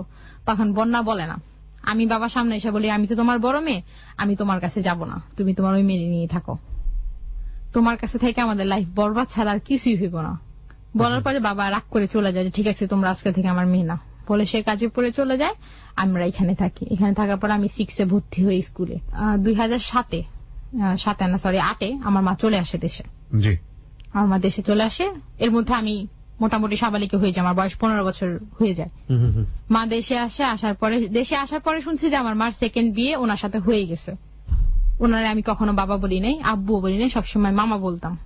সেকেন্ড বিয়ে হয়ে গেছে মানেটা কি? মানে এটা কি আপনার অজান্তেই তারা করে ফেলেছে? হ্যাঁ, মানে আপনার বাবার মতোই কেস? হ্যাঁ। তখন তো ওনাদের তো আমার মেজো খালা বড় খালা ওনারা জানতো যে উনি বিবাহিত, ওনার একটা ফ্যামিলি অলরেডি আছে। আমার মা জানতো না। আচ্ছা আচ্ছা। মা উনি আমার মাকে হেল্প করতেছে কোন কারণে? একটা উদ্দেশ্য তো অবশ্যই আছে। উদ্দেশ্যটাই ছিল আমার মাকে বিয়ে করবি। তো মা লাস্ট পর্যায়ে অবশ্যই মনে হয় রাজি না হলে তার হওয়া যায় না। বিয়ে হয়ে গেছে, 8-এ আসছে, 9-এ আমার আম্মু কনসেপ্ট হয়ে যায়, 10-এ আমার ছোট ভাই জন্মগ্রহণ করে। ছোট ভাই যখন দুনিয়ার আসার কয়েক মাস আগেই আব্বু মানে ওনার আব্বু বলা শুরু করলাম। ছোট ভাই পেটে আসার পরে আম্মু আমাদের বন্যার একদিন কান্নাকাটি করে বোঝালো যে তোমরা যদি এভাবে মামা বলে ডাকো এলাকার মানুষ কি ভাববে। আমাদের ব্যাকগ্রাউন্ড তো জানা, সবাই জানে আমরা আকবর মিয়ার 2 মেয়ে। আচ্ছা আচ্ছা, এটা জানে। তো বলে, তো একদিন আম্মু বলে যে যদি আমার কথা শোনো তাইলে এটা বলতে পারো। তো বন্যা রাজি হয় না। আমি বলি যে ঠিক আছে বলবো, উনি যদি আমাদের লালন পালন করতে পারে, লেখাপড়া চালাতে পারে, ওনার আমার আব্বু বলতে তো সমস্যা নেই, ডাকি তো দেবো। তা আমি ফার্স্ট ওনারা যেদিন আব্বু বললাম সেদিন উনি আমার দিকে প্রায় 1 ঘন্টা তাকায় ছিল। মানে আমি যেই করতে শুনি আমার দিকেই তাকায় আছে যে এই মেয়ে কোনদিন আমার মামা ছাড়া আপনি ছাড়া কিছু, মানে সে আমার আব্বু বলতেছে তুমি বলতেছে। উনি খুব আজব যে একদিন ওর মা কি বললো বলা ফেললো। আবির হলো জুলাই মাসের 4 তারিখে 2010-এ, ছোট ভাই। 8-এ ওঠার পরে 7-এ পরীক্ষা দিলাম, 8-এ উঠলাম। 8-এ ওঠার পর আমি 1 মাস ক্লাস করছি। 1 মাস ক্লাস করার পরে মা বলতেছে যে আমরা এই বাসায় থাকবো না। কেন থাকবো না? এ বাড়িটা ভালো না, কোন হিসাবে ভালো না, বাসা ভাড়াটা বাড়ায় ফেলছে। এই আব্বু আমাদের বুদ্ধি দিল যে তোমরা এক কাজ করে এখান থেকে বাসা ছেড়ে নারায়ণগঞ্জে চলে যাও। নারায়ণগঞ্জে নদীর ওপার, বাড়ি ভাড়া কম পাবা, আর ওখানে তোমার বোনের সাথে থাকতো। আমার একটা খালা আছে এখানে, যার সাথে থাকি আমরা। আমার আম্মুর 3 নম্বর বোন। আচ্ছা। এই বুদ্ধি দেয় বাবা, মানে আব্বু এই বুদ্ধিটা দেয় যে তোমরা ওইখানে চলে আসো। আচ্ছা। তো বাড়িওয়ালাকে আম্মু বলে, তো বাড়িওয়ালা বলার পরে বাড়িওয়ালা ঠিক আছে রাজি মানছে, চলে যাও, বাসা ভাড়া দিয়ে চলে যাও। তো বাসা ভাড়া দিয়ে একদিন 3টা ভ্যান লাগে আমাদের মাল সামানা নিতে, নিয়ে আমরা ওইখানে চলে যাই। তো যাওয়ার পরে ওইখানে যখন আমরা যাই আমরা একটা বাসা ভাড়া নিয়ে, আমার খালারা থাকে নিচতলায়, আমরা দিই 2 তলায়। আমাদের বাসা ভাড়া 3,000 টাকা। জি। 2টা রুম, একটা ডাইনিং রুম, একটা রান্নাঘর, একটা ওয়াশরুম, তো মিলে এইরকম 3,000 টাকা ভাড়া। বললাম ফোন করে যে এরকম ভাড়া পাইছি, তো ভ্যানে একদিন আমরা চলে আসি। নভেম্বর মাসে আমরা ঢাকা ছেড়ে চলে যাই 2010-এ। ঢাকা ছেড়ে চলে যাই, ওইখানে ওই বাসায় উঠি। ওই বাসায় উঠার পরে ওই বাসায় ছিলাম। ওই বাসায় থাকার পরে আব্বু তিরিং বিরিং শুরু করেছে। উনি একদিন আসলে এক সপ্তাহ আসে না, তো এরকম চলতেছে। তো আম্মুরে এক মহিলা বুদ্ধি দিল যে আপা আপনি আরেকবার বিদেশ ঘুরে আসেন। তখন এরকম ওনার সাথে আম্মু বলে যে না, বড় মেয়েটার একটা সেটেল করার চিন্তা ভাবনা। তখন আমার বয়স 15 বছর শেষ হইতেছে। বড় মেয়ের কি সেটেল করবো, তো আমার মেজুখালা একদিন আমাদের বাসায় একটা ছেলেকে নিয়ে যায়। আচ্ছা। ওনারই ননাসের ছেলে। আমার মেজুখালার বরিশাল বিয়ে হয়। ননাসের ছেলের নাম হচ্ছে সোহাগ। তার আর মাঝখানে আরেকটা কথা বলিনি, আম্মু আবির হওয়ার আগেই মানে বিদেশ থেকে আসার পরেই টোটালি জানাজানি হয়ে গেছে যে বিয়ে তো হয়েছে, আর আম্মু তখন জানে যে ওনার আগের একটা সংসার আছে। তো আম্মু সেটা এর আগে জানতো না, বাইরে চলে যায় বিয়ের পরপরই। তখন আমি জানতে পারছি, যখন এই জিনিসটা নিয়ে যখন পুরোপুরি কথা উঠানো হয়েছে, তখন জানছি যে আমার আম্মু বাহিরে যাওয়ার আগে, মানে যখন ফ্লাইট হয়ে যায় তখন বিয়েটা পড়ানো হয়ে যায়। আচ্ছা আচ্ছা। তো তখন আমাদের এই বিষয়ে কিছু বলা হয়নি, আসার পরেই বুঝতে পারলাম। আম্মু এটা মেনে নেয়, যেহেতু আমি করে ফেলছি, এখন তার কিছু করা যায় না, যেহেতু উনি আমার ছেলে মেয়েকে দেখতেছে, আমার 2টা মেয়েকে। ওকে, তো যেটা বলছিলেন যে ছেলেটির কথা, নাম যেন কি ছিল? সোহাগ। সোহাগ, ওকে। তো সোহাগকে নিয়ে আসার পরে পরিচয় করায় দেয়। সোহাগ আমার সাথে আমার নাম জিজ্ঞেস করে। তখন আপনি কোন ক্লাসে? তখন পড়াশোনা বন্ধ। আপনার বয়স তখন কত? 16তে পা দিয়েছেন। ওকে। তো পড়াশোনা বন্ধ, এখানে চলে আসছি। সোহাগ আমার পড়াশোনার কথা জিজ্ঞেস করে, সে পড়াশোনা করতেছে। সে তখন ইন্টার ফার্স্ট ইয়ারে পড়তেছে। তো উনির সাথে কথাবার্তা হয়, পরিচয় হয়। তো উনি আমার মেজমা আমার মার সাথে কথাটা ছাড়ে যে ওই তো আমাদের এই পরিচিত ছেলে দেখতেও খারাপ না, সোহাগ দেখতে খুব ভালো ছিল, যে কেউ ওকে পছন্দ করবে, লেখাপড়াও ছিল, কিন্তু ওর ভাষা সুন্দর ছিল না বলতে, ও বরিশালের ভাষায় কথা বলতো। ও যে এত আঞ্চলিক ভাষায় কথা বলতো, মানে শুদ্ধ ভাষা বলতে পারতো না, এইভাবেই কথা বলতো। তো সেটা আমার পছন্দ ছিল না। তো সেদিন চলে যায় আমার আম্মুর কাছ থেকে ফোন নাম্বারে, যে আম্মুর ওর খুব পছন্দ হয়ে যায়, আমার খালার পছন্দ হয়ে যায়। তো ওনারা এই বিষয়টা আমাকে আর তখন বলে না। তো শখ ফোন করে, মাঝে মধ্যে কথা বলতাম। এরকম বলতে বলতে 2-3 মাসের বেশি হয়ে যায়, 6 মাসের মতনও হয়ে যায়। হয়ে যাওয়ার পরে তখন আমাদের আবির মোটামুটি হাঁটতে পারে। তো একদিন আম্মু বলল যে আমি বিদেশ চলে যাব। আম্মু বলল যে আমি ওনার সাথে, ওই মহিলার সাথে তখন টুকটাক কথা চলে। মহিলার এক ভাই বাহিরে থাকে, উনি ভিসা দিবে, আম্মু ওনার কাছে টাকা দিবে, আর বাহিরে কাজ টাজ করে উনি চলে যাবে, গার্মেন্টস এর ভিসা দিবে। আম্মু বলল যে আমি গার্মেন্টস এর কাজ জানি, আমি এই কাজ ছাড়া অন্য কাজে যাবো না। উনি বলছে ঠিক আছে, গার্মেন্টস এর কাজই দেবো। এটা বলে। তো সোহাগ তখন আমার খালার সাথে বলে যে বৃষ্টি আম্মু যেহেতু চলে যাবো, ওনাকে বলেন আমার আর বৃষ্টির সাথে একটা রিলেশন করে যেতে। তো আমার খালা বলে যে এক কাজ কর, যখন চলে যাবি, ও এখানে আসা যাওয়া করবো, কাবিন করে যা, আসার পরে 3 বছর উঠা দিবি। তো আমার মা বললো যে না, আমার মেয়ে অনেক ছোট, আর আমার বাচ্চা এখন পালবে আমার মেয়ে, আবিরকে আমাকে পালতে হবে, আমি মা যেহেতু চলে যাবে আবিরকে পালতে হবে। তো ওরে কাবিন করে দিয়ে যাবে, কিন্তু এটা সোজা থাকবে, শখ কখন আমার বাড়িতে আসা যাওয়া করতে পারবে না। কাবিন করা থাকবে, ঠিক আছে, ফোনে যোগাযোগ হবে, মাসে একবার দেখা হবে, কিন্তু আমার বাড়িতে আসবে, এখানে থাকবে, কালকে যাবে, এরকম হবে না। তো মেজখালা সোহাগকে এটা বলে। তো সোহাগ শুনে হ্যাঁ আমি রাজি বলে। রাজি যাওয়ার পরে আম্মু ওই দিক দিয়ে ওনার কাছে টুকটাক টাকা পয়সা 20-30 হাজার টাকার মতন দিয়ে ফেলছে বিদেশের ব্যাপারে। তো দিয়ে ফেলছে। তো আম্মু পুরোপুরি রেডি না যে আমি আজকে কালকে বা 2-4 দিন পরে চলে যাবো, এরকম কিছু না। ভিসা আসে নাই, হঠাৎ করে একদিন দিন ধারিত করা হলো যে ফেব্রুয়ারি মাসের 4 তারিখে, বছরটা আমার খেয়াল আসছে না, ফেব্রুয়ারি মাসের 4 তারিখে আমার বিয়ে, ওই ছেলের সাথে কাবিন করা হবে। তো আমার আত্মীয় স্বজন যারা মামা বাড়ির মামতো ভাইটাই, এদেরকে টুকটাক বলা হলো, মোটামুটি 20 জনের মতন বলা হয়েছে, সব আমারই আত্মীয় স্বজন। আর ছেলের পক্ষ থেকে ছেলের গার্জেন আমার খালা, ছেলের বাবা মা কেউ আসবে না, কেউ জানাবে না। এটা আমার খালার সাথে কথা হয়েছে। কেন জানাবে না? কারণ ছেলে লেখাপড়া করতেছে, এখন জানাবে না। ছেলের বড় ভাই বিয়ে করে নাই, বিয়ে দেওয়ার দরকারটা কি? সেটাই তো প্রশ্ন। যাই হোক, হ্যাঁ বলুন। তো জানাবে না। তো আমার মা বললো যে ঠিক আছে। মা তার বোনদের অনেক বিশ্বাস করে, বোনদের কাছে ছোটবেলা থেকে সবকিছু হয়েছে। তো বোনদার তার ভালো চাইলে তো তার মেয়েরও ভালো চাবে, তাই না? তো এরকম বলে। তো মা বলে ঠিক আছে, যেহেতু মেয়েরা ওনার কাছে একবারে উঠাই দিতেছি না, 3 বছর পর আমি বিদেশ থেকে আসবো, তখন দিব, তখন জানাজানি হোক। তো সোহাগ এটাতে রাজি হয় যে ঠিক আছে, আমি 3 বছর বেশির সাথে কোথাও দেখা সাক্ষাৎ টুকটাক কম করবো, মাসে একবার করবো, বাট ওদের বাড়িতে যাবো না, আমি যে ওর হাজবেন্ড এরকম কিছু ওর সাথে আমি রিলেশন করবো না, এরকম কিছু বলে। বলাতে মা ঠিক আছে রাজি হয়, কিন্তু আমার যে সেকেন্ড ফাদারটা, তো উনি কখনোই সোহাগের বিষয়ে সায় দেয় না। উনি আম্মুকে একটা কথা বলে যে তোমার মেয়ে, তুমি যার কাছে ইচ্ছে তার কাছে বিয়ে দাও, কিন্তু বাবা হিসাবে আমার ততটুকু করা, যে ফ্যামিলিতে বিয়েতে থাকা, অতটুকু আমার ধারা হবে, এছাড়া আমি কিছু পারবো না। তো আমার মা ওনার কথা শুনে রাজি হয়, বিয়ে ঠিক করে। বিয়ের দিন কাজে আসার পরে বিয়ে যে ফর্মালিটি সবকিছুই হয়। বিয়ে হওয়ার কয়েক ঘন্টা পরে সোহাগ চলে যায়। বিয়ে সন্ধ্যায় মাগরিবের সময় সে সোহাগ 9টার দিকে চলে গেছে। চলে যাওয়ার পরে ও আসে না, এমনি আসে তো আগে থেকে না আসে না, ফোনে এমনি কন্টিনিউ কথা হয়, সকালে দুপুরে ফোন করে, খোঁজ খবর নেই, এরকমই। তো এদিক দিয়ে তো আমার বিয়ের বয়স তো চলেই যেতেছে, 2-3 মাসের বেশি হয়ে যেতেছে, মার বিদেশের কোনো খবর আসতেছে না। এর মধ্যে সোহাগের সাথে আমার ঝগড়া শুরু হয়ে যায়। সোহাগের কথা হয় তোমার আম্মু বিদেশ যাওয়ার মানে চলে যাবে, তখন আমাদের সাথে এই ধরনের একটা কন্ট্যাক্ট করা হয় যে আমি আসবো না।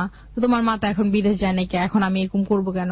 সে হাজবেন্ড মানে তখন বিদেশের কথা চলতেছে, বাট ভিসা আসে নাই, তখনও ভিসা আসে নাই। তো এরকম চলতেছে, আমি মারে বলি না যে সোহাগ আমার সাথে চিল্লাচিল্লি করতেছে, ঝগড়াঝাটি করতেছে। তো একদিন সোহাগ আমাকে একটা চড় মারে।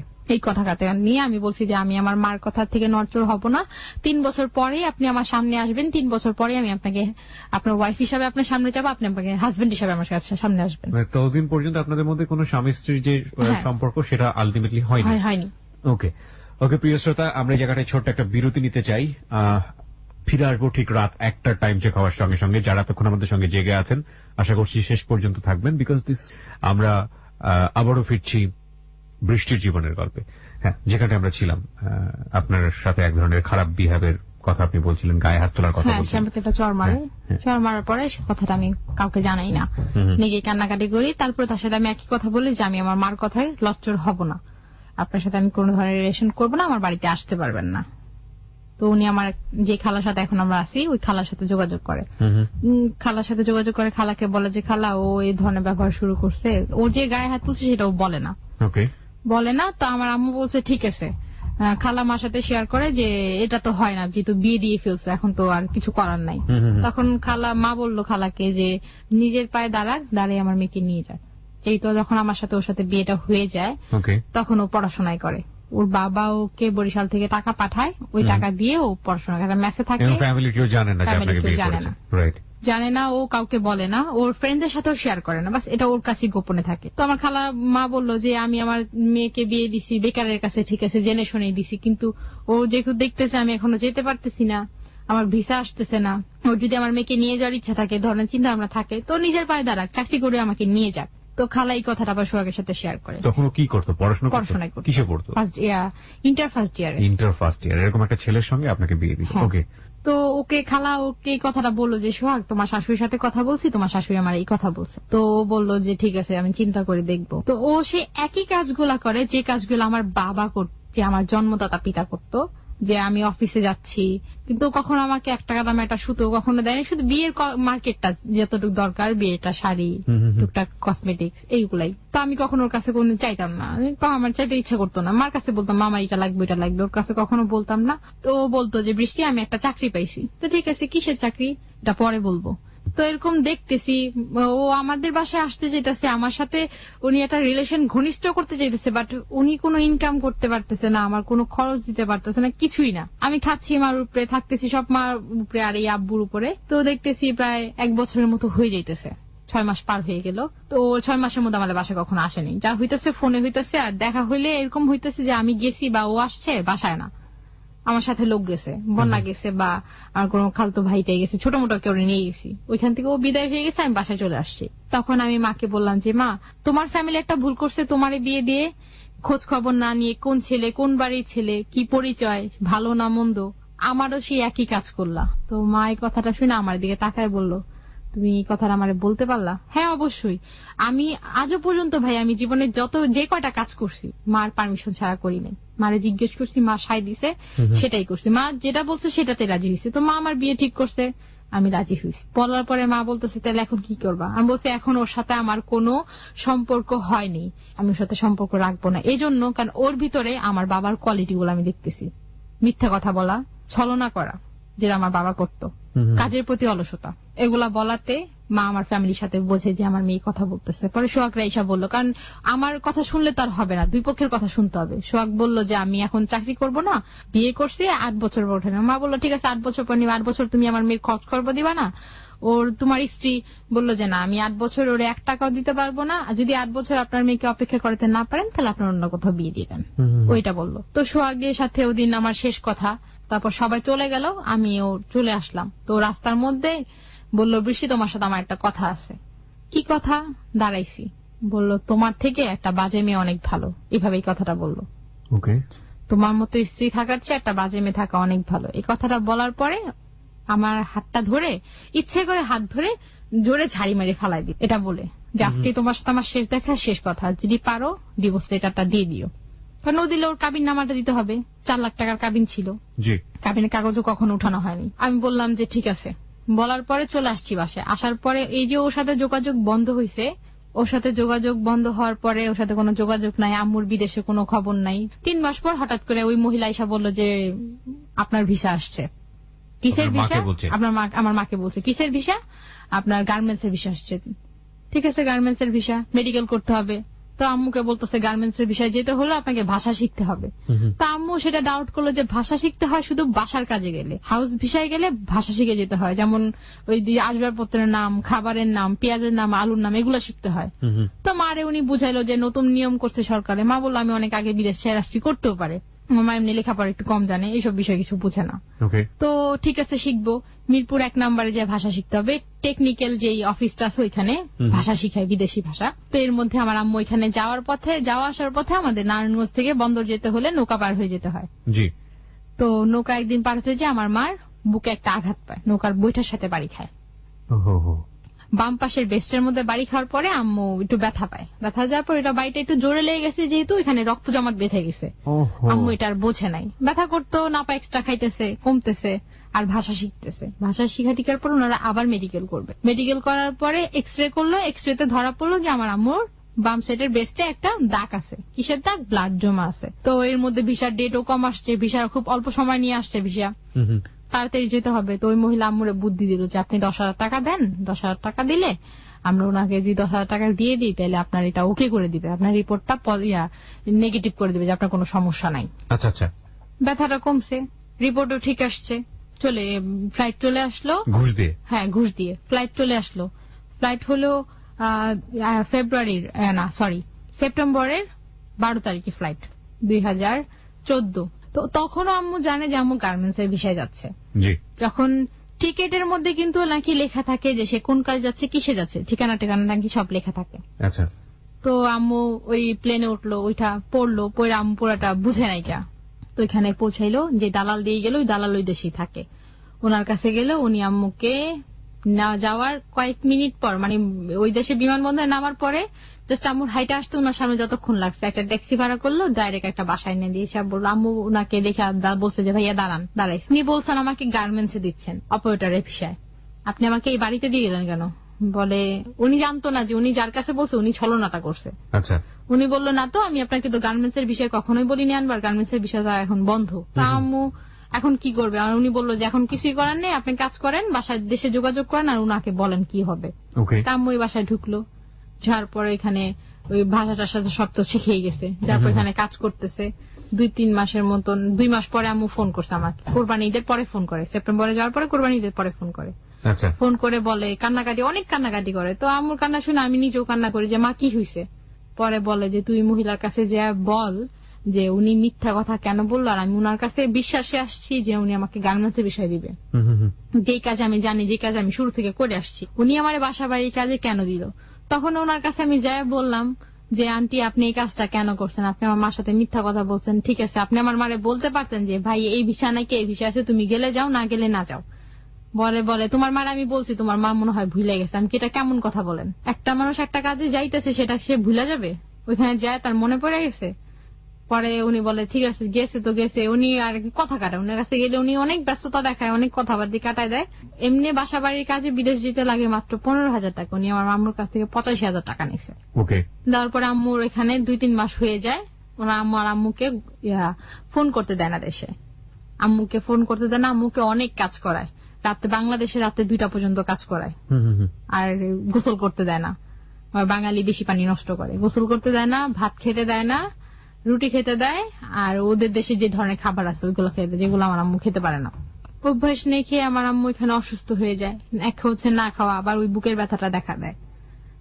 আমরা এসব এ ধরনের কিছুই জানি না যে আম্মুর এত কিছু এখানে হইতেছে। এদিকে আব্বু আমাদের বাজার সদাই দিতেছে ঠিক মতন, উনি আসতেছে সপ্তাহে একদিন, 15 দিন একদিন, যা যা লাগতেছে দিতেছে, আবিরকে দেখে দিতেছে। যেহেতু ওনার এখানে আসার উদ্দেশ্য একটা মাত্র ছেলে ওনার এখানে, আমাদের কোনো ব্যাপার না। ঠিক আছে, উনি এইভাবে আসতেছে। আজ জিজ্ঞাসা তোমার আম্মু ফোন করে কিনা, আম্মু শুধু 6 মাসের মধ্যে আমার শুধু 2 দিন না 3 দিন ফোন করছে বিদেশ থেকে। ওনাকে ফোন করে, উনি যে মোবাইল নিয়ে গেছে ওইটা ওনারা কেড়ে নিছে, যে ফোন নাম্বার নিয়ে গেছে ওইটা ওনারে ধরতে দেয় না। তা আম্মু এরকম কষ্ট দিতেছে, তার আম্মু এখানে কি করে, ওইখান থেকে ওইখানকার হেড অফিসে চলে যায় যেখান থেকে ওনাকে আনা হয়েছে। ও অফিসে যোগাযোগ করে যে এই তো জর্দানি আমার সাথে এই ধরনের ব্যবহার করতেছে। তো উনি আমার আম্মুর নামে অনেক মিথ্যাবাদী কথা বলে। তা আম্মু ওই দেশের ভাষা বোঝে দেখে আম্মু উত্তর দিতে পারছে। উত্তর দেওয়ার পর আমার আম্মুকে আবার ওইখানে পাঠায়। ওইখানে পাঠানোর পর ওই মহিলা আমার আম্মুকে বলে এখন তুই 15 দিন একদিন গোসল করবি। আম্মুরে বলে আর আম্মুরে বলে তোরে সারাদিনে একবার ভাত খেতে দেবো, মানে যাই খেতে দেবো, সপ্তাহে একদিন ভাত খেয়ে দেবো, আর সারাদিনে যদি ভাত খাওয়ার ইচ্ছা থাকে তাহলে একবার খেতে দেবো। তো আমার মা নামাজ পড়ে, এখনো 5 ওয়াক্ত নামাজ পড়ে, সব সময় পড়তো। নামাজ পড়ে আর আল্লাহর কাছে কান্নাকাটি করতেছে। এর মধ্যে একদিন উনি আমার আম্মুকে বললো যে নেই বাংলাদেশে ফোন কর। ফোন করার পরে আম্মু ডাইরেক্ট আমারে বলতেছে তুমি এক্ষুনি পুরান পল্টনে চলে যাও। পুরান পল্টনে যেয়ে জোর পানির ট্যাঙ্কি যে অফিসটা আছে ওই অফিসে যাও। জোর পানির ট্যাঙ্কি গেলেই একটা ফোন নাম্বার দিয়ে দিল, ওই ফোন নাম্বার দিয়ে যোগাযোগ করে বাদলের কাছে যাবা। বাদলকে আমি তখন জানি না যে আম্মু কার মাধ্যমে গেছে। বাদলের কাছে যেয়ে বলবো আমার আম্মুকে যেভাবে পারেন বাংলাদেশে নিয়ে আসেন। তো ওনার কাছে পুরান পল্টন যাই, 1 নাগাদ 3 মাস যাই। আমি বাদলকে প্রায় 15 দিন ঘোরার পরে খুঁজে পাই। বাদলই আমার সামনে দিয়ে ঘুরতেছে, বাদলই ফোন রিসিভ করতে, কিন্তু বাদল বলতেছে আমি বাদল না। সেই বলতেছে, তার সাথে দেখা হয়েছে, সে বলতেছে বাদল সাহেব এখানে আমি ওনার অ্যাসিস্ট্যান্ট। তারপর আমি ওনাকে একটা চড় মারি। যখন জানতে পারছি যে সেই অরিজিনাল বাদল, ওনাকে আমি একটা থাপ্পড় মারি। থাপ্পড় মারার পর সে অনেক রাগ হয়ে যায়। তখন বলছে আপনি 50টা মানুষ ডাক দিয়ে নিয়ে আসেন। 5টা তো বলিনি, 50টা মানুষ ডাক দিয়ে নিয়ে আসেন। তারা যদি বলে যে আমার থাপ্পড় মারাটা ভুল হয়েছে তাহলে আপনি আমার একটা মায়েরা দিয়েন। এভাবেই বলছি, কারণ আমি আপনার কাছে 1 নাগাদ 15 দিন আসছি। আপনি ফোন রিসিভ করছেন, আপনার সাথে দেখা হয়েছে, আপনি বলছেন আপনি বাদল সাহেবের অ্যাসিস্ট্যান্ট। তাহলে আপনাকে সবাই বাদল বলেই কেন ডাক দেয়? আপনি এখন স্বীকার করলেন কেন আপনি বাদল? এখানে আপনাদের চলছেটা কি? আমার মার জীবনটাকে আপনারা নষ্ট করে দিবেন? আপনারা বিদেশ নিয়ে গেছেন কেন? মিথ্যা রাষ্ট্র কেন নিছেন? এগুলা বলতে বাদলই ওইখানকার দালালের সাথে যোগাযোগ করে যে ওনার মেয়ে এসে অফিসে অনেক চিল্লাচিল্লি করতেছে। উনি আমার একদিন ফোন করে, আমি মোবাইলে 2000-3000 টাকা নষ্ট করি প্রতিদিন, 500-600 টাকা করে রিচার্জ করি মোবাইলে। আমার খালার কাছ থেকে নিতেছি, মানে যার কাছ থেকে পাইতেছি আমি টাকা শুধু নিতেছি আমি মোবাইলে ভরার জন্য, আমি মার সাথে কথা বলবো। তো ওর মধ্যে আমার আম্মুর এত বুকের ব্যথা উঠা যায়, বুকের ব্যথায় আমার আম্মু মানে অজ্ঞান হয়ে যায়। ওইখানকার হাসপাতালে নিয়ে যায়, নিয়ে অনেক আল্ট্রাসাউন্ড করে, সবকিছু করার পর ধরা পড়ে না বেস্টে সমস্যা আছে, টিউমার আছে। এটা শুনে ওইখানকার মহিলারা বলতেছে যে তুমি এখন গুরুতর অসুস্থ, তোমার এদের কোনো কাজও করানো যাবে না, তুমি দেশে চলে যাও। তো আমার আম্মু বলতেছে আমি যে আপনাদের এখানে এতদিন ধরে আসছি, আপনারা কোনো বেতনের কথা বললে বলেন যে একবারে দেবো, একবারে দিব, 2-3 মাসের একবারে দিব, তুমি একবারে দেশে পাঠাবা। তো আমি তো দেশে ঋণ করে আসছি, আমি ঋণ কিভাবে দেবো? বলছে তোমার যদি এখন সমস্যা নিয়ে যাইতে হয়, তোমার এই বেতনের টাকা আমার কাছে জমা আছে, 6 মাসের টাকা দিয়ে তোমার নিজের টাকা দিয়ে টিকিট কেটে তোমার বাংলাদেশে যেতে হবে। তো মা বলতেছে যে আমি আপনাদের এখানে কাজ করলাম, 6টা মাস কাজ করছি, আমি অসুস্থ হয়েছি, আমার বেতনের 1 মাসের বেতন টাকা তো আমার হাতে নিয়ে যাওয়া উচিত। তো ওনার আম্মুরে তাহলে আসতে দেবে না, বলতে তুমি ব্যথা থাকুক আর যাই থাকুক তোমার তাহলে 3 বছর শেষ করে যাও। আমি বলতেছি আমি 3 দিন টিকতে পারবো কিনা সন্দেহ আছে, আমি 3 বছর কিভাবে থাকবো এত বড় সমস্যা নিয়ে। তো আম্মুকে 6 মাসের বেতন দিয়ে টিকিট কেটে বাংলাদেশে পাঠাইবো। ওটা আমাদের বলে না, আম্মুকেও ফোন দেয় না। একদিন একটা রং নাম্বারে মিস কল আসে, একটা বাহিরের নাম্বারে মিস কল আসে। আসার পরে সেই নাম্বারে আমি দেখেছি যেটা জর্ডানের নাম্বার। তো আমার একটা আন্টি মিরপুরে থাকে, উনি আম্মুর সাথে থেকে আসছে বাহিরে, উনি ওই দেশের ভাষা জানে। আমি নারায়ণগঞ্জ থেকে ওনার ঠিকানা ওনাকে খুঁজতে খুঁজতে মিরপুর যাই এই নাম্বার দিয়ে ফোন করে ওনার সাথে ওই জর্ডানির কথা বলাই। ওই জর্ডানির কথা বলার পরে ওই জর্ডানি আম্মুর কাছে আন্টির কাছে বলে যে ওর আম্মা ওই বৃহস্পতিবার দিন রাত্রে আসতেছে, বাংলাদেশে আসতেছে। তো ওরা শোনার পরে আন্টি বললো যে তারপরে শিওর না, যেহেতু একটা রং নাম্বার আসছে। আর উনিও বলতেছে মর্জিনা, তো মর্জিনা বলতেছে, তো মর্জিনা তো কত রকমের কত মানুষের নাম থাকতে পারে। তারপরে আম্মু কি করে, ফোন করে না। আম্মু যখন এয়ারপোর্টে চলে আসে, ওনারা যখন এয়ারপোর্ট পর্যন্ত দিয়ে চলে আসে, তখন আম্মু একজনের কাছ থেকে মোবাইল চেয়ে ফোন করে বাংলাদেশে। ফোন করে শুধু বলে যে আমি এতটা বাজে আসতেছি, আমার ফ্লাইট, আমার রিসিভ করতে আইসো। বইলা আম্মু প্লেনে উঠে যায়। উঠে যাওয়ার পরে আমি আব্বুরে ফোন করে বলি যে আব্বু আম্মা এতটা বাজে আসতেছে, তোমার যা নিয়ে আসতে হবে। তারপরে ওই আন্টি, যে আন্টি এতটুকু হেল্প করে, সেই আন্টি আব্বু দুজন যে এয়ারপোর্ট থেকে নিয়ে আসে, এয়ারপোর্ট থেকে আম্মু যখন আসে, আম্মু তো জঘন্য কালো, তো দেখা যাইতেছিল এত শুকনা ছিল, আর একটা বেস্ট ওনার ফুলে অনেক বড় হয়ে গেছে ব্যথা। উনি 2 হাতে বেস্ট চাপা দিয়ে মানে এয়ারপোর্ট থেকে বের হইতেছে, আর টলি কোন রকম টানতেছে, শুধু ওনার যে কাপড় চোপড় নিয়ে আসছে ওইগুলো, আর ওইখানকার একটা সুতো মানে নাই, আনার পর ওইগুলো ফালে আম্মু পড়ে গেছে। তো আব্বু সিএনজি নিয়ে গেছিল, সিএনজি করে বাসায় আসলো। আসার পরে আম্মু দেখলো আমি রান্না করতেছি, আমি আম্মুরে দেখে অজ্ঞান হয়ে পড়ে গেছি যে আমার মা কি গেছে, কি হয়ে আসছে। আমি রান্নাঘরে ভাতের মার গালতে যে ভাতের পাতিলা কই পড়ছে জানি না, আমি অজ্ঞান হয়ে পড়ে গেছি। তো আমাকে উঠাইছে, উঠায় ঠিকঠাক করলাম। আম্মুরে দেখে কান্নাকাটি, সবাই যে কি মহিলা কি হয়ে গেছে। তো আম্মুর বেস্টের প্রবলেম। তো আব্বুকে বললাম, এই আব্বুকে যে আম্মুর বেস্টের প্রবলেম, এখন কি করবা? তা আব্বু বলতেছে এটার কোনো সমস্যা না, এটা হোমিওপ্যাথি খেলে ঠিক হয়ে যাবে, এটা বলতেছে। তো হোমিওপ্যাথি খেলে ঠিক হয়ে যাবে। তো হোমিওপ্যাথি ডাক্তারের কাছে কিন্তু রোগীকে নিয়ে যাওয়া উচিত। আমার সমস্যা আমি ডাক্তারকে বুঝাই বলবো। আরেকজন কিন্তু বললে সেই ডাক্তার তার ভাষায় বুঝবে, কিন্তু কারণটা বুঝবে না, কোথায় ব্যথা, কিরকম ব্যথা। তো সে কি করে, আম্মু বেস্ট দেখাবে আরেকটা ডাক্তারের কাছে, যে এরকম কিছু চিন্তা করে, নেগেটিভ চিন্তা করে, করার পরে আম্মুকে নেয় না। উনি যাই ওনাদের কাছে প্রকাশ করে যেভাবে ওনারা ভাবে যে ওনার বেস্টে একটা ফোড়া হয়েছে। আচ্ছা আচ্ছা, ফোড়া পাকানের ওষুধ দেয়, ভিতরে এটা পেকে যাওয়ার পরে আম্মু ব্যথায় টিকতে পারতেছে না, এমন জোরে জোরে কান্নাকাটি করতেছে, কি করলে কান্না থামবে, ব্যথা থামবে, কিছুই করতে পারতেছে না। তখন আমাদের পাশের একটা আন্টি, উনি আম্মুরে বলে যে তোমার নিয়ে আমি চলো খানপুর হাসপাতাল যাই, নারায়ণগঞ্জ খানপুর হাসপাতাল, সরকারি হাসপাতাল, ওইখানে যায়। ওইখানে যাওয়ার পরে টিকিট কাটে যে বেস্টের সমস্যা, তো ওইখানে বেস্টের যে সার্জারি ডাক্তার আছে ওনার কাছে টিকেটে যা লিখে দেয় সেখানে তো যেতে হয়। ওইখানে গেল, ডাক্তার দেখে বললো যে এখানে আপনাদের সাথে কি কথা বলবো, অনেক রোগী আছে, কার্ড দিয়ে দিলাম, আমার চেম্বার আসবেন। ওনার চেম্বার হচ্ছে নারায়ণগঞ্জ ডন চেম্বার। ওইখানে গেল আম্মু বিকালে যাওয়ার পর উনি আমার আম্মুরে বললো আপনি আগেই কয়টা টেস্ট করে নিয়ে আসেন। তা উনি আমার আম্মুর বেস্ট দেখে বুঝতে পারছে যেখানে প্রবলেম আছে, যেহেতু একটা ছোট একটা বিশাল বড়। তো তখন টেস্ট গুলা করতেছে যে এখান থেকে প্রয়োজন বের করে টেস্ট করবে। তো এই টেস্ট গুলা করছে, এই টেস্টের রিপোর্ট গুলো উনি আমাদের দেন। ওনাদের সাথে ফোনে কানেকশন, অফিস থেকে বলে দিছে যে এই প্রবলেম হয়েছে, ওটা আমাদের আর বলে নাই। আর আম্মুরে বললো যে আপনি আজকে বাসায় যান, 1 সপ্তাহের ভিতর যদি আপনি অপারেশন না করেন তাহলে আপনার সমস্যা হবে। এখন বাসায় আসছি, আসার পরে কিছু করার নেই, বাস্তব হলে এখন ডাক্তারের কথা শুনতে হবে, টাকা জোগাড় করতে হবে। আসার পরে আম্মু এসে সবার কাছে কান্নাকাটি করে বললো যে আমি অপারেশন না করে, আমি আসলে আমার যেই ব্যথা করে আমার মনে হয় এই ব্যথা আমার দম বন্ধ হয়ে যায়, যেহেতু আমি বাঁচবো। তো এটা শুনে আমি সবার কাছে বলি যে আমার মারে বাঁচাইতে হবে। পরে আমার আত্মীয় স্বজনের সবাই যে যা পারছে সবাই মিলা প্রায় 35,000 টাকা দিছে, আর 5,000 টাকা আমার আব্বু ভরছে। তো অপারেশন ডেট দিল 30 তারিখে, 27 তারিখে 29 তারিখে ডেট দিল। সেদিন রাত্রে গেলাম, কিন্তু আম্মুর টেনশনে প্রেশার বাইরে গেছে, এই জন্য অপারেশন হয়নি। সকালবেলা হবে, 30 তারিখে সকালবেলা হবে। আর আম্মুকে 1 ব্যাগ রক্ত লাগবে, রক্ত আমার এক খালতো ভাই দিছে। আব্বুকে রক্ত দেওয়ার কথা বললাম, আব্বু বলতেছে যে তোর মায়ের রক্ত দিব, তোর মায়ের রক্ত দেবার আমি মরবো নাকি, উনি কথা বললো। তো ওনারা আমি আর হাসপাতালে লোকের সামনে এত কথা বলি না যে কেন রক্ত দিবা না, তো প্রশ্ন করি, যেহেতু এক কথা উত্তর দিছে। তো খালতো ভাইরে ফোন করে বললাম, ও রক্ত দিছে। তো সকালবেলা অপারেশন হবে। তো অপারেশন থিয়েটারে ভাইয়া আমি লাকি মনে করি যে আমি এখানে ছিলাম, কিভাবে অপারেশন হয়েছে আমি এটা দেখছি। একটা কারণ ছিল যে আম্মুকে অপারেশন থিয়েটারে ঢোকার পরে অপারেশনে যখন এটা কাটা হলো, উপরে চামড়াটা যখন কাটা হয়েছে, তখন ডাক্তার বলতেছে ওনার রক্ত লাগতে পারে, যেহেতু ব্লিডিং শুরু হয়ে গেছে, অনেক রক্ত যেতেছে। রক্তটা সারা রাত্র ফ্রিজে ছিল, আর ঠান্ডা রক্ত তো শরীরে পুশ করা যায় না, তো রক্তটাকে গরম করতে হবে।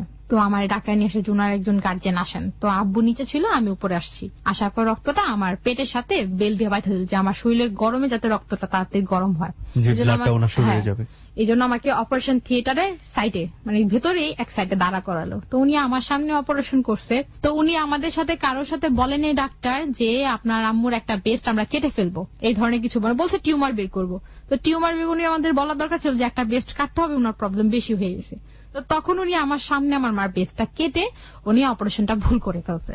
অপারেশনটা ভুল বলতে উনি সেলাই ঠিক মতন এতখানি ফাঁক করে সেলাই করছে। আমি ওই জায়গায় ছবি উঠাইতাম আম্মুর, কিন্তু উঠাইনি, কারণ তা দেখলে যে কোনো মাস যেরকম একটা ফিলিংস হয়ে যাবে ওনার, ওটা দেখলে সেটা আমাদেরই সমস্যা হবে, কারণ সবকিছু দেখে মানুষ কিন্তু পজিটিভ ভাবে নেয় না। তো অপারেশন ভুল করছে, আর আমার আম্মুর সেলাইটা উনি প্লেন ভাবে দেয়, ওটা কাটার পর ওটাকে 4টা টুকরা করলো, বেস্টটাকে 4টা টুকরা করে একটা এত বড় একটা বই আনতে বললো আমাদের, এত বড় একটা বই নিয়ে আসলাম, ওই বইমের ভিতরে এটা ভরে দিছে। ভরে দেওয়ার পরে ওটা বলছে আমাদের একটা পরীক্ষা করতে, যেটা টেস্ট করতে 2500 টাকা লাগবে। তা আব্বু ওনাকে 1500 টাকা দিয়ে আসছে, যে আমি রিপোর্ট নিব 1000 টাকা দিয়ে।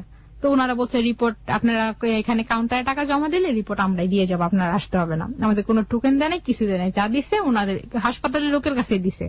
তো আমার আম্মুর অপারেশনের দরকার ছিল যে একটা সেলাই সাথে একটা সেলাই নর্মাল ভাবে সেলাই দিবে, যাতে এখানে খাওয়া দাওয়া করলে বা স্বাস্থ্য বাড়লে যখন দুইটা সমান হয়ে যায়। আমার আম্মুর এমন ভাবে অপারেশন করছে যে উপর দিয়ে এমন এখন ওই জায়গাটা আলু হয়ে আছে আর ভেতরে কিছুই, মাঝখানে কিছুই নাই, হাড্ডির সাথে মেলাই ফেলছে, নিচে আর উপরের অংশের কোনো মিল নাই। আর এমন মোটা মোটা সেলাই করছে, আর আমার আম্মু মোটা মানুষ তো চামড়া ভারী করে সেলাই, 4 পরল দিয়ে সেলাই করছে। পরীক্ষা করার পর ধরা পড়ছে যেটাকে 4 পরল করে সেলাই করছে।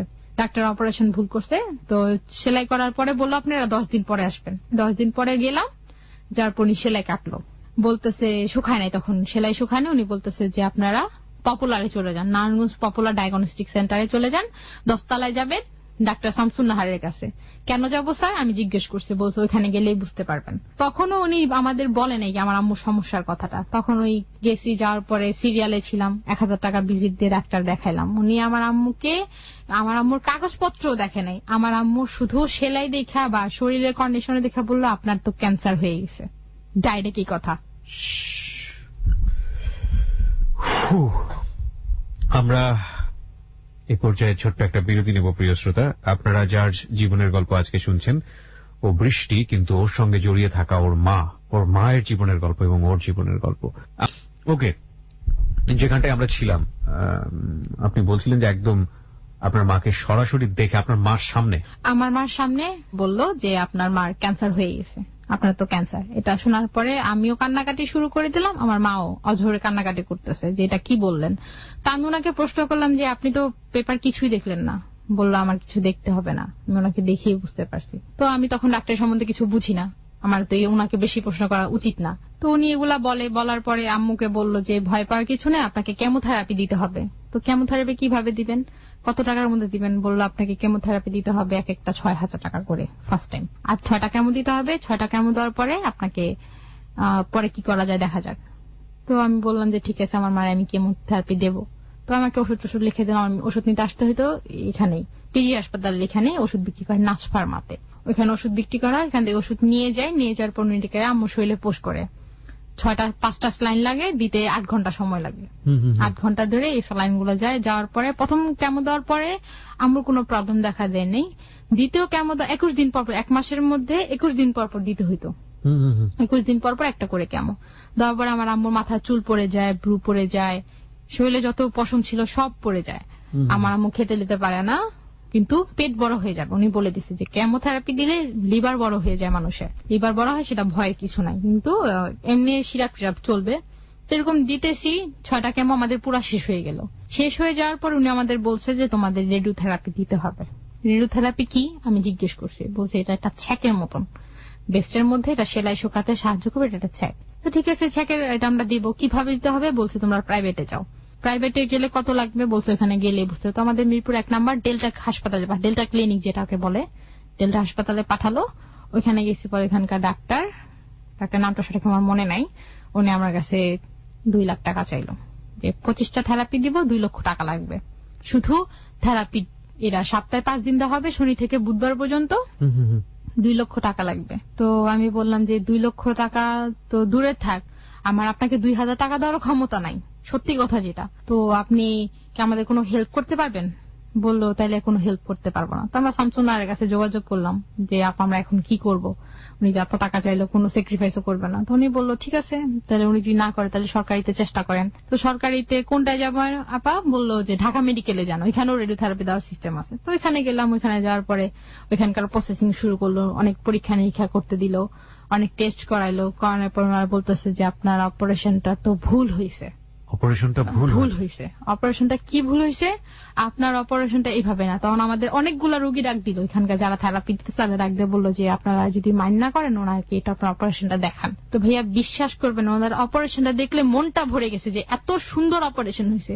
আমাদের থেকে কম টাকা, ওনারা 10,000 টাকা করে অপারেশন করছে, আমি 40,000 টাকা দিয়ে অপারেশন করছি। কিন্তু আমার অপারেশন দেখলে আমি গ্যারান্টি দিয়ে বলবো যে কোনো মানুষ দেখলে ভয় পাবে যে আমার মা এটা কি করছে, তার লাইফটা বরবাদ করে দিছে। আমার মা আয়নার সামনে দাঁড়াইলে এখনো জোরে জোরে গলায় কান্নাকাটি করে যে আমার জীবনটা নষ্ট করে দিল। ওনাদের অপারেশন দেখে ভাইয়া আমি এত এত খুশি যে আপনাদের অপারেশনটা কে করছে, বললো এখানকার ক্যান্সারের ডাক্তার। এখানকার আমরা যেখানে ক্যান্সার ধরা পড়ছে এখানকার ডাক্তার আমাদের অপারেশন করার সিদ্ধান্ত নিয়ে পরে যখন দেখছে আমার ক্যান্সার হয়ে গেছে তখন আমাদের বলছে যে আপনারা যেখানে এটা চিকিৎসা হয় সেখানে চলে যান, ভালো চিকিৎসা, ওখানে হাজারো ডাক্তার আছে। তখন উনি মহাখালী ক্যান্সার হাসপাতালে আইসাই অপারেশন করে। ওইখানে চেকের মেশিন নষ্ট দেখা এখানে ঢাকা মেডিকেল আসছে। তো এক ডাক্তার যাই আরো 4 ডাক্তারে নিয়ে আসলো যে দেখেন এই মহিলাটার কি অবস্থা করছে। আমার আম্মু সেলাই করছে এরকম ফাঁকা ফাঁকা, মানে দেখা যায় ভিতরের হাড্ডি দেখা যায়, এমন অপারেশন করছে। এটা শুনে আমার মা আরো ভয় পেয়ে গেল, কারণ রোগীকে ভয় দেখালে তো আরো বেশি ভয় পায়, সে তো এমনি ভয় পাইতেছে।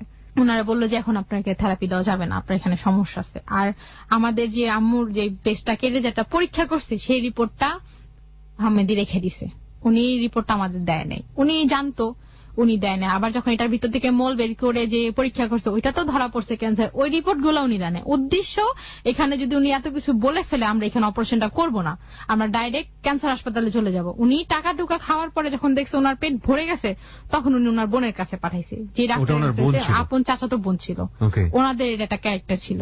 উনি এখন বর্তমানে তো জরিমানা দিতেছে, উনি এক কিডনি সমস্যায় যে ধরা পড়ছে।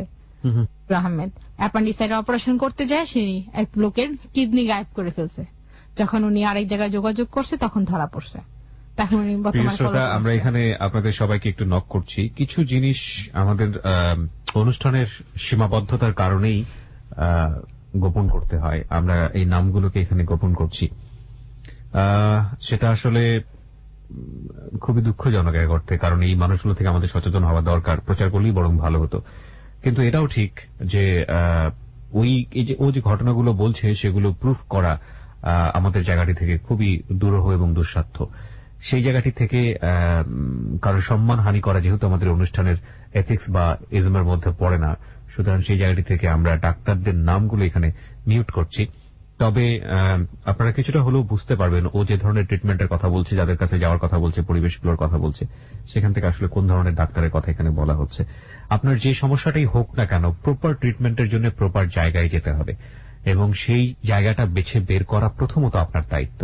আর এইসবের ক্ষেত্রে যেসব জিনিস খুব সেন্সিটিভ শরীরের, সেই সব জায়গাগুলোর ক্ষেত্রে কোনো ধরনের কোনো কার্পণ্য এবং অবহেলা, আর অপারেশন করার আগে অন্তত 2-3টে ডাক্তার 2-3টে জায়গায় কাউন্সেলিং করে ভালোভাবে পরামর্শ নিয়ে তারপরে করা উচিত। ওকে, তারপর কি হলো বলুন? তারপর এখানকার ডাক্তার অপারেশন ভুল, এখন থেরাপি দিবে না, তো বললো আপনারা ডিসেম্বরের 4 তারিখে আসেন। ডিসেম্বরের 4 তারিখে গেছি, এই কয় মাস বাসায় টেস্টে থাকার পরে 4 তারিখে যাওয়ার পরে বললো যে আপনার এখানে মেশিন নষ্ট, আপনারা মহাখালী চলে যান। ওইখান থেকে সাথে সাথে মহাখালী যাওয়ার পর এখানে টিকিট কেটা ভাইয়া, সরকারি হাসপাতাল বলতেই পাগলের মতো ঘুরতে হয়, এই রুম থেকে ওই রুম। একটা কাজ ওনারা একবারে করাইলে পারে, সেটাকে 10 বার করাইছে।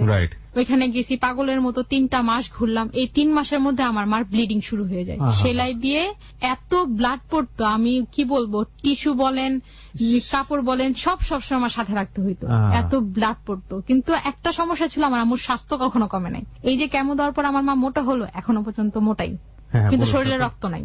ব্লিডিং শুরু হলো, আমি যে ওনাকে বলতেছি যে আমার যে 3 মাস ধরে আমি এখানে আসতেছি যাইতেছি, সিরিয়াল পাইতেছি না, তো আমাদের একটু কিছু তো করবেন। আমার আম্মুর তো সমস্যা হইতেছে, বলতেছে এখানে মাল পানি ছাড়া কথা হয় না, ওইখানকার কিছু লোকেরা বললো। তো আমি বললাম কথা হয় না মানে আমি বুঝিনি এই কথাটা। তো পরে একজন আমারে বললো কি যে সব জায়গায় কোনো কিছু আগে পেতে হলে একটু কিছু খরচ করতে হয়। তখন মা আমারে বললো যে তুমি তো বুঝো না, আমি বুঝাই, এখানে একটু টাকা পয়সা দিতে হবে। তো আমি একজনের কিছু টাকা দিলাম, 200 টাকা দিয়ে একজনের বলছি যে আপনার আমি 200 টাকা দিয়ে আপনি শুধু আমার সিরিয়ালটা আমার খাতাটা নিচে থেকে উপরে উঠাই দিবেন। উনি 200 টাকা নিয়ে নিচে থেকে খাতাটা উপরে উঠায় যেদিন দিল 3 মাস পর, সেদিন আমি ডেট পাইলাম যে আজকের মধ্যে আমাকে এখানে টাকা জমা দিতে হবে, আমার আম্মুর কালকে থেকে থেরাপি শুরু। যেহেতু আমার আম্মুর প্রচুর ব্লিডিং হইতেছে, আমি ওইখানে যাইতেছি, আমি 2-3টা টিস্যু বক্স নিয়ে যেতেছি ব্লাড আটকে রাখার জন্য। শুধু আপনিই করছেন? আর আমার ফ্যামিলির মধ্যে ভাইয়া কেউ না। যে আমার বাবা, আমার আম্মুর সেকেন্ড হাজবেন্ড, সে আজও পর্যন্ত বলতে পারবে না যে আমি যে কোন ডাক্তারের কাছে গেছি তার চেহারাটা কিরকম। সে শুধু অপারেশনের দিন গেছে, সেদিন রাত্র ছিল, এর পরের দিন যে পরীক্ষাটা করতে উনি যে গেছে, এই ওনার শেষ যাওয়া। উনি আজও পর্যন্ত যাদেরকে আপনি বড় মা ছোট মা ডাকেন, খালা, ওনারও আসা নাই, কেউ না। আমার ফ্যামিলির মধ্যে শুধু দৌড়ানোর মধ্যে, যাওয়ার মধ্যে, কথা বলার মধ্যে একমাত্র আমি, আর কেউ না। ওকে, মাঝখানে একটা কথা বলতে ভুলে গেছি যে এই থেরাপি দ্বিতীয়টা মানে যে ক্যান্সার হাসপাতাল যাওয়ার আগেই আমার বিয়ের প্রপোজাল আসে, আরেকটা সেকেন্ড বিয়ের প্রপোজাল আসে যে আমার নানা বাড়ির আমার আম্মুর আত্মীয় হয়, ছেলের নাম হচ্ছে আলামিন, মুরগির ব্যবসা করে, মানে নিজে ব্রয়লার মুরগির হাউস আছে, ওইখানে উনি আমাকে বিয়ে করবে, প্রপোজ করে। তো আম্মু হেরা রাজি হয় না, তো ওরা অনেক ফ্যামিলিগত ধরে টরে রাজি করে। তো আম্মু রাজি হয়, রাজি হওয়ার পরে আম্মু বলে যে ঠিক আছে, তো ছেলে ইমিডিয়েটলি ভাবে বিয়ে করবে। এভরিথিং সবকিছু জানার পরে বলতেছে যে আমি জেনে নিব, আমি কোনোদিন কোনো কথা বলবো না, আর আমি ওকে ওই চোখে কোনোদিন দেখবো না। তো ফ্যামিলি সবাই এখানে সায় দেয়, আমার এই আব্বু এটাতে রাজি, সেকেন্ড ফাদারও রাজি, আমার সবাই রাজি। রাজির পরে আমার এই তো 2014-তে এপ্রিলের 13 তারিখে বিয়ে হয়, পহেলা বৈশাখের একদিন আগে কোর্ট কাবিন হয়। ছেলে আমার আম্মু এরা বলে যে আগের বিয়ে তো হয়েছেই নর্মাল ভাবে, এখন আমার কোর্টেও বিয়ে হয়, ওইখানকার কাজী দিয়ে পরে আবার মনোজাত ধরে বিয়ে করা হয়, হুজুর মসজিদে হুজুর দিয়ে আবার কোর্টে বিয়ে হয়, কাগজপত্র নিয়ে আসছি আমি, ওইখানে বিয়ে হয়। বিয়েটা হয়ে গেল, হয়ে যাওয়ার পরে এই বিয়ের মধ্যে আমি দৌড়াদৌড়ি চলতেছে আমার বিয়ের পরে। এই আম্মুকে নিয়ে যাওয়ার পরে 3 মাস পরে এখানে থেরাপি ডেট পাইলাম। 3 মাস পর থেরাপি ডেট পেলাম। আমাকে যেদিন ডেট দিল বললো এই মুহূর্তে আপনাকে 15,000 টাকা জমা দিতে হবে। তো সেটা তো রাস্তা নেই, কারণ এত টাকা নাই আমাদের কাছে। তো বাসায় চলে আসলাম, আসার পরে একজনের সাথে যোগাযোগ করলাম, আমার খালা একটা লোকের সাথে যোগাযোগ করলো, মানে যেখানে থাকে ওই পাশের বাড়িটা, বাড়িওয়ালা, ওনার নামটা আমি বলবো না। ওই বাড়িওয়ালাকে বলে যে আমার বোনের অবস্থা অনেক খারাপ, ওনাকে মামা বলতো, উনি একটু প্রভাবশালী, ওনার ইনকামও ভালো, পয়সা ভালো, উনি অনেক একটু মোটামুটি বহুত ভালো পয়সার দিক দিয়ে। তো ওনাকে বলে, তো উনি বলে যে আপনার বোনকে আমি দেখতে চাই।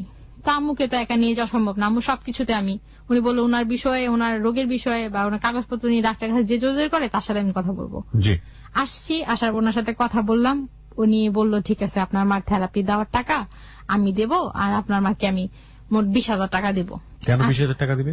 দরকার তো 15,000 টাকা। হ্যাঁ, উনি 20,000 টাকা দিবে। আচ্ছা আচ্ছা, বলেছে 20,000 টাকা দিবে। হ্যাঁ, ওকে। পরে আমি বললাম যে ঠিক আছে। আম্মু বললো, আম্মু কান্নাকাটি করলো, আমি কান্নাকাটি করলাম। উনি বললো ঠিক আছে, মানুষের আমার এত টাকা পয়সা আছে, আমি কাকে দেবো, মানুষের হেল্প করা ভালো। তো মানুষের হেল্প করা বলো ভালো কথা। উনি আমার আম্মুর থেরাপির জন্য প্রথম দিল 10,000 টাকা। প্রথমে 10,000 টাকা, ওখানে অর্ধেক টাকা, মানে বেশি অর্ধেক টাকাটা জমা দিতে হয়। 10,000 টাকা জমা দেওয়ার পর আমার আম্মু 10টা চেক দিছে থেরাপি, রেডিও থেরাপি 10টা দেওয়ার পর উনি আমাকে একদিন ফোন করলো। উনি একদিন আমাকে ফোন করে, উনি যে কোন স্বার্থে টাকাগুলো দিছে ভাইয়া সেটা আমি আমার আম্মুর থেরাপি যখন 10টা চলছে, যখন আমাকে বাকি টাকা দরকার, ওনার কাছে আরো 10,000 টাকা পাবো, আমি ওনার কাছে কেউ টাকা চাইনি, উনি নিজে ইচ্ছাকৃতভাবে দিচ্ছে। তখন উনি আমাকে বাজে প্রপোজ করে। উনি আমাকে বাজে ধরনের প্রপোজ এইভাবে ভেঙে বলে না, বলে তুমি একটা বিবাহিতা মেয়ে, তুমি কি বোঝো না একটা মানুষ স্বার্থ ছাড়া কি না করে। তো আমি ওনাকে বলি যে ভাইয়া আমি আপনার কথা আসলেই বুঝি না, আপনি ভেঙে চোরে কথা না বলে একদম ডিরেক্টলি বলেন যে আপনি কি বলতে চান। তো উনি বললো যে আমার সাথে তোমার এক জায়গায় যেতে হবে। কোথায় যাব? আমার সাথে তোমার একটু দূরে যেতে হবে। দূরে তো বলছি, জায়গার নাম অবশ্যই আছে, কক্সবাজার যেতে হবে। কেন যাব? তোমার নিয়ে আমি বেড়াতে যাব। কেন বেড়াতে যাবেন? আমার মা সমস্যা আপনি জানেন, আমি আমার মারে ছেড়ে কোথাও যাই না। এইটা বলার পরে উনি ফোন কেটে দেয়। ফোন কেটে দেওয়ার পরে উল্টো মানুষকে দিয়ে বলাইতেছে যে আমি জোর 10,000 টাকা দিছি, এটা ফেরত দিয়ে দিতে বলো। ওনারা তো আপনার কাছে টাকা চায় নাই, আপনাকে বলে নাই আমাকে টাকা দাও। আপনি ওনার বোনের কাছ থেকে সমস্যা শুনে বলছেন যে খালা আমি তো কত টাকা কত থেকে ভেঙে ফেলে একজন মানুষকে দিলে সে বেঁচে থাকলে আমাকে দোয়া করবে, ওই হিসাবে আপনি একটা মানুষকে একটা জিনিস দান করতেছেন।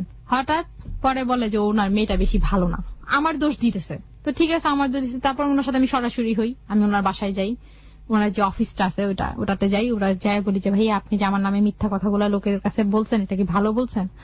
পরে উনি বলে কি একটা লোকেকে যে কিছু নিয়ে আসো বাইরে থেকে, মানে ওনাকে এখান থেকে সরাবে, পাঠানোর পরে উনি আমার সামনে এসে বসে, মানে উনি ওইখানে বসে থাকে, আমি ওনা থেকে একটু দূরত্ব মাঝখানে টি টেবিল থাকে, উনি এখান থেকে সরে এসে আমার পাশের সোফাতে বসে বলে দেখো বৃষ্টি, তুমি যদি আমার সাথে রিলেশনটা ভালো রাখো তাহলে তোমার মাকে আমি দরকার পড়লে মাদ্রাস নিয়ে চিকিৎসা করব, সেই সামর্থ্য আমার আছে, তুমি সেটা জানো। আসলে আমি সেটা জানি, ওনার সেই সামর্থ্য আছে, ওনার 5টা বাড়ি আছে ঢাকা শহরে।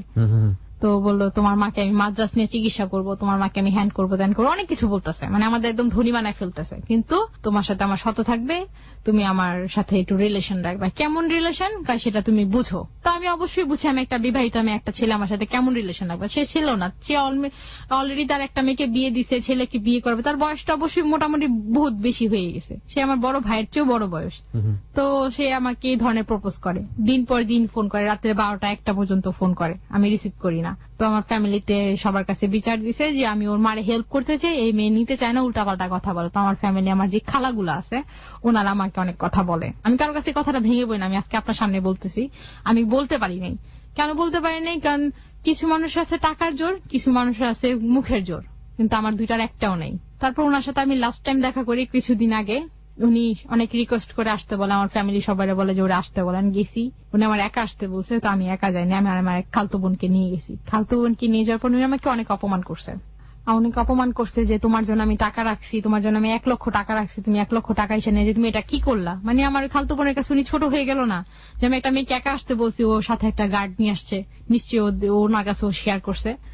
উনি ছোট ওইখানে হয়ে যাবে দেখে উনি আমাকে অনেক অপমান করে, অনেক বাজে কথা বলে যে আমি নাকি অন্যদিকে রিলেশন আছে। এটা একদম মিথ্যা কথা ভাইয়া। উনি আমার এই কথাগুলো বলাতে আমি অনেক কান্না করছি ওনার সামনে, যে ভাইয়া আমি জীবনে সবকিছু বিশ্বাস করতে মানতে পারবো, কিন্তু আমি মিথ্যা কথা সহ্য করতে পারি না। আমি যদি বলি আমি সেটা স্বীকার করবো যে আমি এই কথাটা মিথ্যা বলছি, কিন্তু আমি যেটা বলি নাই সেটা যে আমার যে জন্মদাতা পিতা বলে আমি সেটাও মানবো না। আমি ওনাকে এইভাবে কথা বলি। উনি পরে বলে তোমার মতন 100 মেয়ে আমার মতন, মানে নামটা বলছে, ওনার নাম উচ্চারণ করে, আমার সাথে সময় দেওয়ার জন্য অনেকক্ষণ অপেক্ষা করে, ঘন্টার পর ঘন্টা, মাসের পর মাস অপেক্ষা করে, আর আমি নিজে তোমার সাথে যোগাযোগ করি, তুমি আমাকে পাত্তা দাও না, তুমি আমার ইয়ে করো, তুমি কি ভালো মেয়ে, তোমার অনেক জায়গায় অনেক রিলেশন আছে, তুমি মনে অনেক ছেলেদের সাথে সময় দাও, এইসব উল্টাপাল্টা কথা বলে। উল্টাপাল্টা কথা বলার পর আমি চলে আসবো, আমাকে আসতে দিতেছে না, বলে যে না তোমার আমার আরো কিছু বলার আছে। তারপর আমার খালতো বোনটা একটু ওয়াশরুমে যায়, ওখানে একটু ওয়াশরুম ছিল, বলছে আমি একটু ওয়াশরুম থেকে আসি। তো ওয়াশরুমে যাওয়ার সময়টুকু উনি আমাকে প্রপোজ করে যে এখনো সময় আছে, তুমি তোমার ডিসিশন চেঞ্জ করো, তুমি আমার সাথে রিলেশন দেখাইয়ে দাও, এসব সব ঠিক হয়ে যাবে, তোমার আম্মুর কি করতে না হবে সেটা আমি বুঝবো।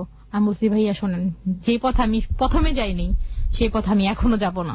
আমার মাকে বাঁচাতে হলে আমি সৎ পথে যাব, আমি বাজে পথে যাই তো আমার বাজে টাকা দিয়ে আমার মাকে আমি চিকিৎসা করতে পারবো না। তুমি আমার এইসব কথা শুনে বলে যে না তোমার মতন মেয়ে দিয়ে চলবে না, তোমার মার মৃত্যুর একমাত্র দায়ী হবে তুমি। উনি আমাকে কথা বললো। ঠিক আছে, আমি কান্না করলাম আর বললাম যে আমার মার মৃত্যুর দায় যদি আমি নিজেই হই, আমি নিজে এটা মানতে পারবো যে আমি এমন কিছু করবো না যার কারণে আমার মা মানুষের কাছে ছোট হোক। আজকে আপনার কাছে আমি আসবো, আপনার স্বার্থ শেষ, যখন আমার স্বার্থ বাকি থাকবো তখন আপনি আবার আপনার স্বার্থ জাগাবেন। এগুলা বলার পর ওনার কাছে চলে আসি। চলে আসার পর আমার খালতো বোনরে ফোন করে, যে খালার ধারণী আমাদের যোগাযোগটা পাইছে, ওনারে ফোন করে বলে যে বৃষ্টিরে বলেন আমার সাথে যোগাযোগ করতে। ওই যে আমি এগুলা বলা উনি 10,000 টাকা দিয়ে বন্ধ করে দিল। তারপর আমি বাকি টাকাটা আব্বুরে বললাম, আব্বু শোনে না। আব্বু বলে আমার কাছে আমার টাকা নেই, ব্যবসার অবস্থা খারাপ। এইটা বলার পরে কয়েকদিন পরে আব্বুর একটা মেয়ে মারা যায় ওই সংসারে। মেয়ের বয়স ছিল 11 বছর, ব্লাড ক্যান্সার মারা যায়। তো ওনারে বললাম যে আব্বু আরো তো 5,500 টাকা লাগবে, তাহলে 15,500 টাকা। আম্মুর চেক 10টা দিয়ে আর দিতেছে না। আর মানে চেক 10টা দেওয়ার পরে যদি ব্রেক দিই তাহলে ব্লিডিংটা শুরু হয়ে যেতেছে। যেহেতু আমার আম্মুর অপারেশনটা ভালো, ডাক্তাররা বলতেছে যে দোয়া করেন যদি সেলাই শুকায় তাহলে আপনার আম্মুর যদি একটু অন্য ট্রিটমেন্ট করা যায়, যদি সেলাই না শুকায় আমরা এই বিষয়ে কিছু বলতে পারবো না। তো আব্বু দিতেছে না টাকা, ফ্যামিলি সবার কাছে বলতেছি, কেউ টাকা দিতেছে না। আপনার হাজবেন্ড? আমার হাজবেন্ড তো আর আগেই না। আমার হাজবেন্ড বলতেছে আমার কাছে এখন টাকা নেই। কি করেন উনি? উনি যে ব্যবসা করেন। কিসের ব্যবসা? ওই মুরগির ব্যবসা। আমি ওনাকে বললাম যে আমার 5,000 টাকা, আমি ওনাকে আপনি করে বলি 5,000 টাকা দেন, আমি আপনার পরে ব্যবস্থা করে দেবো। উনি আমাকে বললো যে না আমার পক্ষে এখন দেওয়া সম্ভব না। তো একজন মানুষ না বলে তো তার জোর করা যায়, এক কথা আমাকে না বলে দিছে। তো আমি টাকা কোথায় পাবো? তো আমার একটা ফ্রেন্ড ছিল, ওই ফ্রেন্ডের বললাম যে আমার কিছুদিনের জন্য টাকাটা ধার দাও, আমি তোমার পরে দিয়ে দিব। ওনার কাছ থেকে আমি টাকাটা নেই। টাকাটা নেওয়ার পরে আম্মুর থেরাপি দেওয়াটা শেষ হয়, রমজানের ঈদের পরে শেষ হয়, শেষ রোজায় 27 রোজায় শেষ হয়, সরি এই 27 রোজায় শেষ হয়ে যায় আম্মুর থেরাপি দেওয়ার পরে। ঘাটা তখন মোটামুটি শুকাইছে। ওখানকার ডাক্তার কিছু মেডিসিন লিখে দিয়েছে, লিখে দেওয়ার পরে বলতেছে যে এগুলা রেগুলারই চালান, জানাবো আমাদের সাথে যোগাযোগ করেন। তা আম্মুর সেলাই শুকাইতেছে না, প্রচুর ব্যথা হইতেছে, ক্যান্সার হাসপাতাল আসতেছি যাইতেছি, আসলে শুধু প্রেসক্রিপশন ভরা ওষুধ লিখে দিতেছে, কিন্তু এগুলা খায় আমার মার ভালো মন্দ কিছুই হইতেছে না। তো আমি প্রতি সপ্তাহে প্রতি রবিবার আর বুধবার এখানকার ডাক্তার পাওয়া যায়, যে ডাক্তারগুলো বোর্ড বসে ওনাদের পাওয়া যায়। তো আসি এই দিনগুলাতে, আসলে হয়তো সিরিয়াল যেদিন আগে পাই ভোর 6টা বাজে 5টা বাজে রওনা দিয়েও আস্তে আস্তে 9টা 10টা বেজে যায়। রাস্তার অবস্থা তো খুব খারাপ। তো ওনারা কথা বুঝে না। তাও আমি মাঝখানে রাগ হয়ে গেছি যে আমি এত দূরে থেকে একটা রুগী নিয়ে আসি আপনাদের কাছে সমস্যা নিয়ে, ডাক্তারের কাছে কিন্তু কেউ বেড়াতে আসে না, দাওয়াত দিতে আসে না, আপনারা কেন দেখতেছেন না? পরে আমারে বললো যে পার্সোনাল কার্ড দিতেছে, যে কার্ডগুলাতে ওনাদের চেম্বার আছে। আমি বললাম এটা এতটুকু যদি আমার আরো 2 মাস আগে বলতেন আমার মা মনে আর একটু বেশি সুস্থ হইতো। তো আমি এটা মানবো যে আমার মার এতটুকু রোগ গাড়ানোর সবচেয়ে বড় ভুল হচ্ছে শুধু ডাক্তারদের, তাদের অবহেলার কারণে, আমার ফ্যামিলির অবহেলার কারণে আজকে আমার মা এত বড় একটা রোগে ভুগতেছে। প্রিয় শ্রোতা, আমরা আরেকটা বিরতি নিতে চাই। আমরা এই জন্যই বলছিলাম যে আজকের এই জীবনের গল্প আমাদের জন্য কত বড় একটা লেসন হতে পারে। সমাজে যেভাবে মরণ ব্যাধিগুলো আমাদের উপরে প্রাণঘাতী হয়ে দাঁড়াচ্ছে, প্রতি মুহূর্তে যেভাবে ক্যান্সারের জন্য আমাদের ফাইট করতে হচ্ছে, যেভাবে এই ক্যান্সার রোগীর সংখ্যাগুলো বাড়ছে, তাতে আতঙ্কে না থাকার দিন আমরা বলবো যে শেষ। এবং সেই জায়গাটি থেকে প্রপার ট্রিটমেন্ট পাওয়াটা কতটা কঠিন আমাদের এই সোসাইটিতে, সেটা আপনারা বুঝতেই পাচ্ছেন। যতটুকু সম্ভব চোখ কান খোলা রেখে এই বিষয়গুলো যদি আপনি আগে থেকেই ফেস করে নেন এবং এই বিষয়গুলো সম্পর্কে যদি আগে থেকেই কিছুটা জেনে রাখেন, তাহলে এই রাস্তাগুলো আপনার জন্য অনেকটা সহজ হয়ে যাবে। আজকের এই হ্যালো ইট 920 শেষ পার্টে আমরা একটু পরে ফিরবো। বৃষ্টির কাছে আমি আবারও ফিরছি। তাদের অবহেলার কারণে আজকে আমার আম্মুর এই অবস্থা হয়েছে। তারা কেউ আমাদের হেল্প করে নাই। এখন আমার আম্মুর কোনো সমস্যা হলে যে আমি তাদের কাছে ফোন করে কান্নাকাটি করি, বলি, বড় জোর এক একজন সবাই মিলে যদি মিলে আসে তাও 1000 টাকা পুরো আসে না। কেউ 100, কেউ 200, কেউ 300 এরকম করে টাকা দেয়। তো আমি বললাম যে এই টাকা তো মানুষ ফকির কেউ দেয় না। আর যদি একটা সমস্যা, তোমরা একত্র হয়ে সবাই মিলে একটা মিল করো যে ওরে কত টাকা দেওয়া যায়। এর মধ্যে আমার আম্মুর জায়গাটা বিক্রি করে ফেলছি। আম্মুর বাবার বাড়ি সম্পূর্ণ 2 শতাংশ জায়গা, সেটাকে আমরা 60,000 টাকা বিক্রি করছি খুব স্বল্প দামে। আমাদের এই মুহূর্তে টাকার দরকার। হারের কাছে গেলাম, ক্যান্সার হাসপাতালে গেছি, ওনারা আমার আম্মুকে একটা পরীক্ষা দিছে। সেই পরীক্ষাটা করতে আমার বর্তমানে 10,000 টাকা লাগবে। পরীক্ষাটা হচ্ছে ক্যান্সারের হাড্ডির পরীক্ষা, যে আমার আম্মুকে আরো কেমন কয়টা দিতে হবে আর হাড্ডিতে কয়টা সুই দিতে হবে। এক একটা সুইয়ের দাম প্রায় 50,000 টাকার মতন লাগবে। My goodness. এইগুলা করতে হবে। তা আমার আম্মু, আমার ফ্যামিলির মধ্যে এমন কেউ নাই যে আমাকে এই ধরনের হেল্প করবে। আপনি হ্যালো ইট 920 কেন ফোন দিলেন? আমি আপনার ফোন কলটা পেয়ে আমি আপনার সঙ্গে যোগাযোগ করেছিলাম। আমি আপনাকে এখানে এই জন্য ফোন করছি যে আমি আমার জীবনের গল্পের সাথে সাথে যে মানুষের কাছে হেল্প চাইতে পারি, যে সবাই যাতে আমার গল্পটা শুনে আমার মার প্রতি একটু কি বলবো দুর্বল হয়ে যাতে আমাকে একটু হেল্প করে। কারণ আমার মাকে বাঁচাতে হলে আমার আর কিছুই করে না, আমাকে তাহলে ওই পথে যেতে হবে যে পথের অফারটা আমার কাছে আছে এখনো বর্তমানে। আমার নিজে সবকিছু বিসর্জন দিয়ে বাজে পথে যেয়ে বাজে কাজ করে আমার মাকে চিকিৎসা করতে হবে, যেটা আমি নিজে চাই না। আমি চাই না আমার মাকে ওই পথে টাকা দিয়ে কিছু করতে। কি পরিমাণ অর্থ দরকার আপনার মাকে এখন কোন রকম ভাবে সুস্থ রাখার জন্য? 5 লাখ টাকার দরকার। মিনিমাম 5 লক্ষ টাকার দরকার। 5 লক্ষ টাকার দরকার। ওকে, প্রিয় শ্রোতা, এই যে জীবনের গল্পটি, সেটি আমাদের দুটো দিক থেকে গুরুত্বপূর্ণ। একটা হচ্ছে যে গল্পটি আমরা এখানে শুনলাম, একটা মেয়ে যে কোনোভাবেই তার জীবনে অভিজ্ঞতাপূর্ণ না, একজন ক্যান্সারের পেশেন্ট নিয়ে ফাইট করতে হয় কিভাবে। ক্যান্সারের ট্রিটমেন্টটা যে কতটা এক্সপেন্সিভ সেটা আপনারা নিজেরাও জানেন। আর সরকারি হাসপাতালগুলোতে ট্রিটমেন্টের যে অবস্থা, সেটা কি অবস্থা সেটাও আপনারা অনেক বেশি ওয়াকিবহাল। সেখানে ক্যান্সারের ট্রিটমেন্ট কতটুকু ভালো হচ্ছে সেটা নতুন করে বলার কিছু নেই। একটা বড় কথা হচ্ছে যে আমাদের সামর্থ্যই বা কতটুকু আছে, তাই না? আমরা দেশটা তো অতটা বেশি ধনী নয়, আমরা তো চাইলেই সবকিছু রাতারাতি বদলে দিতে পারি না। এই ঢাকা মেডিকেল কলেজ কিংবা এই ঢাকা মেডিকেল বাংলাদেশের 16 কোটি মানুষের টার্গেটই থাকে কোনো অসুবিধা হলে এই জায়গাগুলোতে আসার। তো কতটুকু আসলে সাপোর্ট দিতে পারে সেই ফ্যাসিলিটিগুলো নিয়েও তো প্রশ্ন থাকে। যাই হোক না কেন, একটা জিনিস আমরা মোটামুটি আজকে নিশ্চিত হয়ে বলতে পারি যে এই মানুষটি যিনি এখন পর্যন্ত বেঁচে আছেন, আপনার মার নামটা একটু বলবেন? আমার মার নাম হচ্ছে মর্জিনা বেগম। মর্জিনা এবং আজকে তার সন্তান বৃষ্টি, এই দুজন মানুষের যে ফাইট নিরন্তর বেঁচে থাকার জন্য, তার মাকে বাঁচিয়ে রাখার জন্য সে যে ফাইট করছে, এবং মর্জিনার পুরো একেবারে ছোটবেলা থেকে শুরু করে এখন পর্যন্ত তার যে পুরো লাইফ স্প্যান, সেখানে না আছে কোনো শান্তি, না আছে কোনো সুখ, না আছে কোনো কি বলা যেতে পারে একটু কিছুক্ষণের জন্য হলো বিশ্রাম। এই মানুষটিকে যখন ক্যান্সারে অ্যাটাক করলো, তখন তার মেয়ে বৃষ্টি যে ফাইটগুলো করেছে বিভিন্ন জায়গায় গিয়ে, সেটা আমাদের জন্য কিন্তু একটা বিশাল লেসনের জায়গা। লেসনের জায়গা এই অর্থে যে আপনার পরিবারের, আল্লাহ না করুক, এই রোগ সবার এই রোগ যেন কারো না হয়। যদি কেউ কখনো এরকম ভাবে ভিকটিম হন, তাহলে কোথায় প্রপারলি যেতে হবে, একটা ভালো ডাক্তারকে খুঁজে বের করা, তার কাছে নিয়ে যাওয়া, এবং একই সাথে জীবনের সঞ্চয়ের খুব বেশি প্রয়োজন, সেই বিষয়গুলো নিয়ে সজাগ থাকা, সেগুলো যেন আমরা কখনো ভুল না করি। কারণ ভুল ট্রিটমেন্টে কত বড় বড় ক্ষতি হয়, সেগুলোর জন্য অনেক বড় বড় রিপোর্ট পত্র পত্রিকা থেকে শুরু করে রেডিও টেলিভিশনে আমরা দেখি। সেই রকম ভুল ট্রিটমেন্টের শিকার যেন আপনি না হন, সে ব্যাপারে সচেতন হওয়া সম্ভব। যে মৌলের পরমাণুতে একই সংখ্যক প্রোটন কিন্তু ভর সংখ্যা ভিন্ন, তাদেরকে সেই মৌলের আইসোটোপ। প্রত্যেক পদার্থই অন্তত ক্ষুদ্র কণা দ্বারা গঠিত। অতীতে এই ক্ষুদ্র কণা সম্পর্কে বিভিন্ন বিজ্ঞানী ও দার্শনিক তাদের বিভিন্ন মতামত দিয়েছেন। খ্রিস্টপূর্ব 5ম শতাব্দীতে লিউসিপাস ও ডেমোক্রিটাস বলেছিলেন যে প্রতিটি পদার্থই নির্দিষ্ট সংখ্যক ক্ষুদ্র কণা দিয়ে গঠিত। তাদের মতে এসব কণা অবিভাজ্য, যাদেরকে পুনরায় ভাঙা যায় না। ডেমোক্রিটাস এসব ক্ষুদ্র কণার নাম দেন অ্যাটম। অ্যাটম শব্দটির এসেছে গ্রিক শব্দ, অ্যাটমস থেকে যারা অর্থ অবিভাজ্য।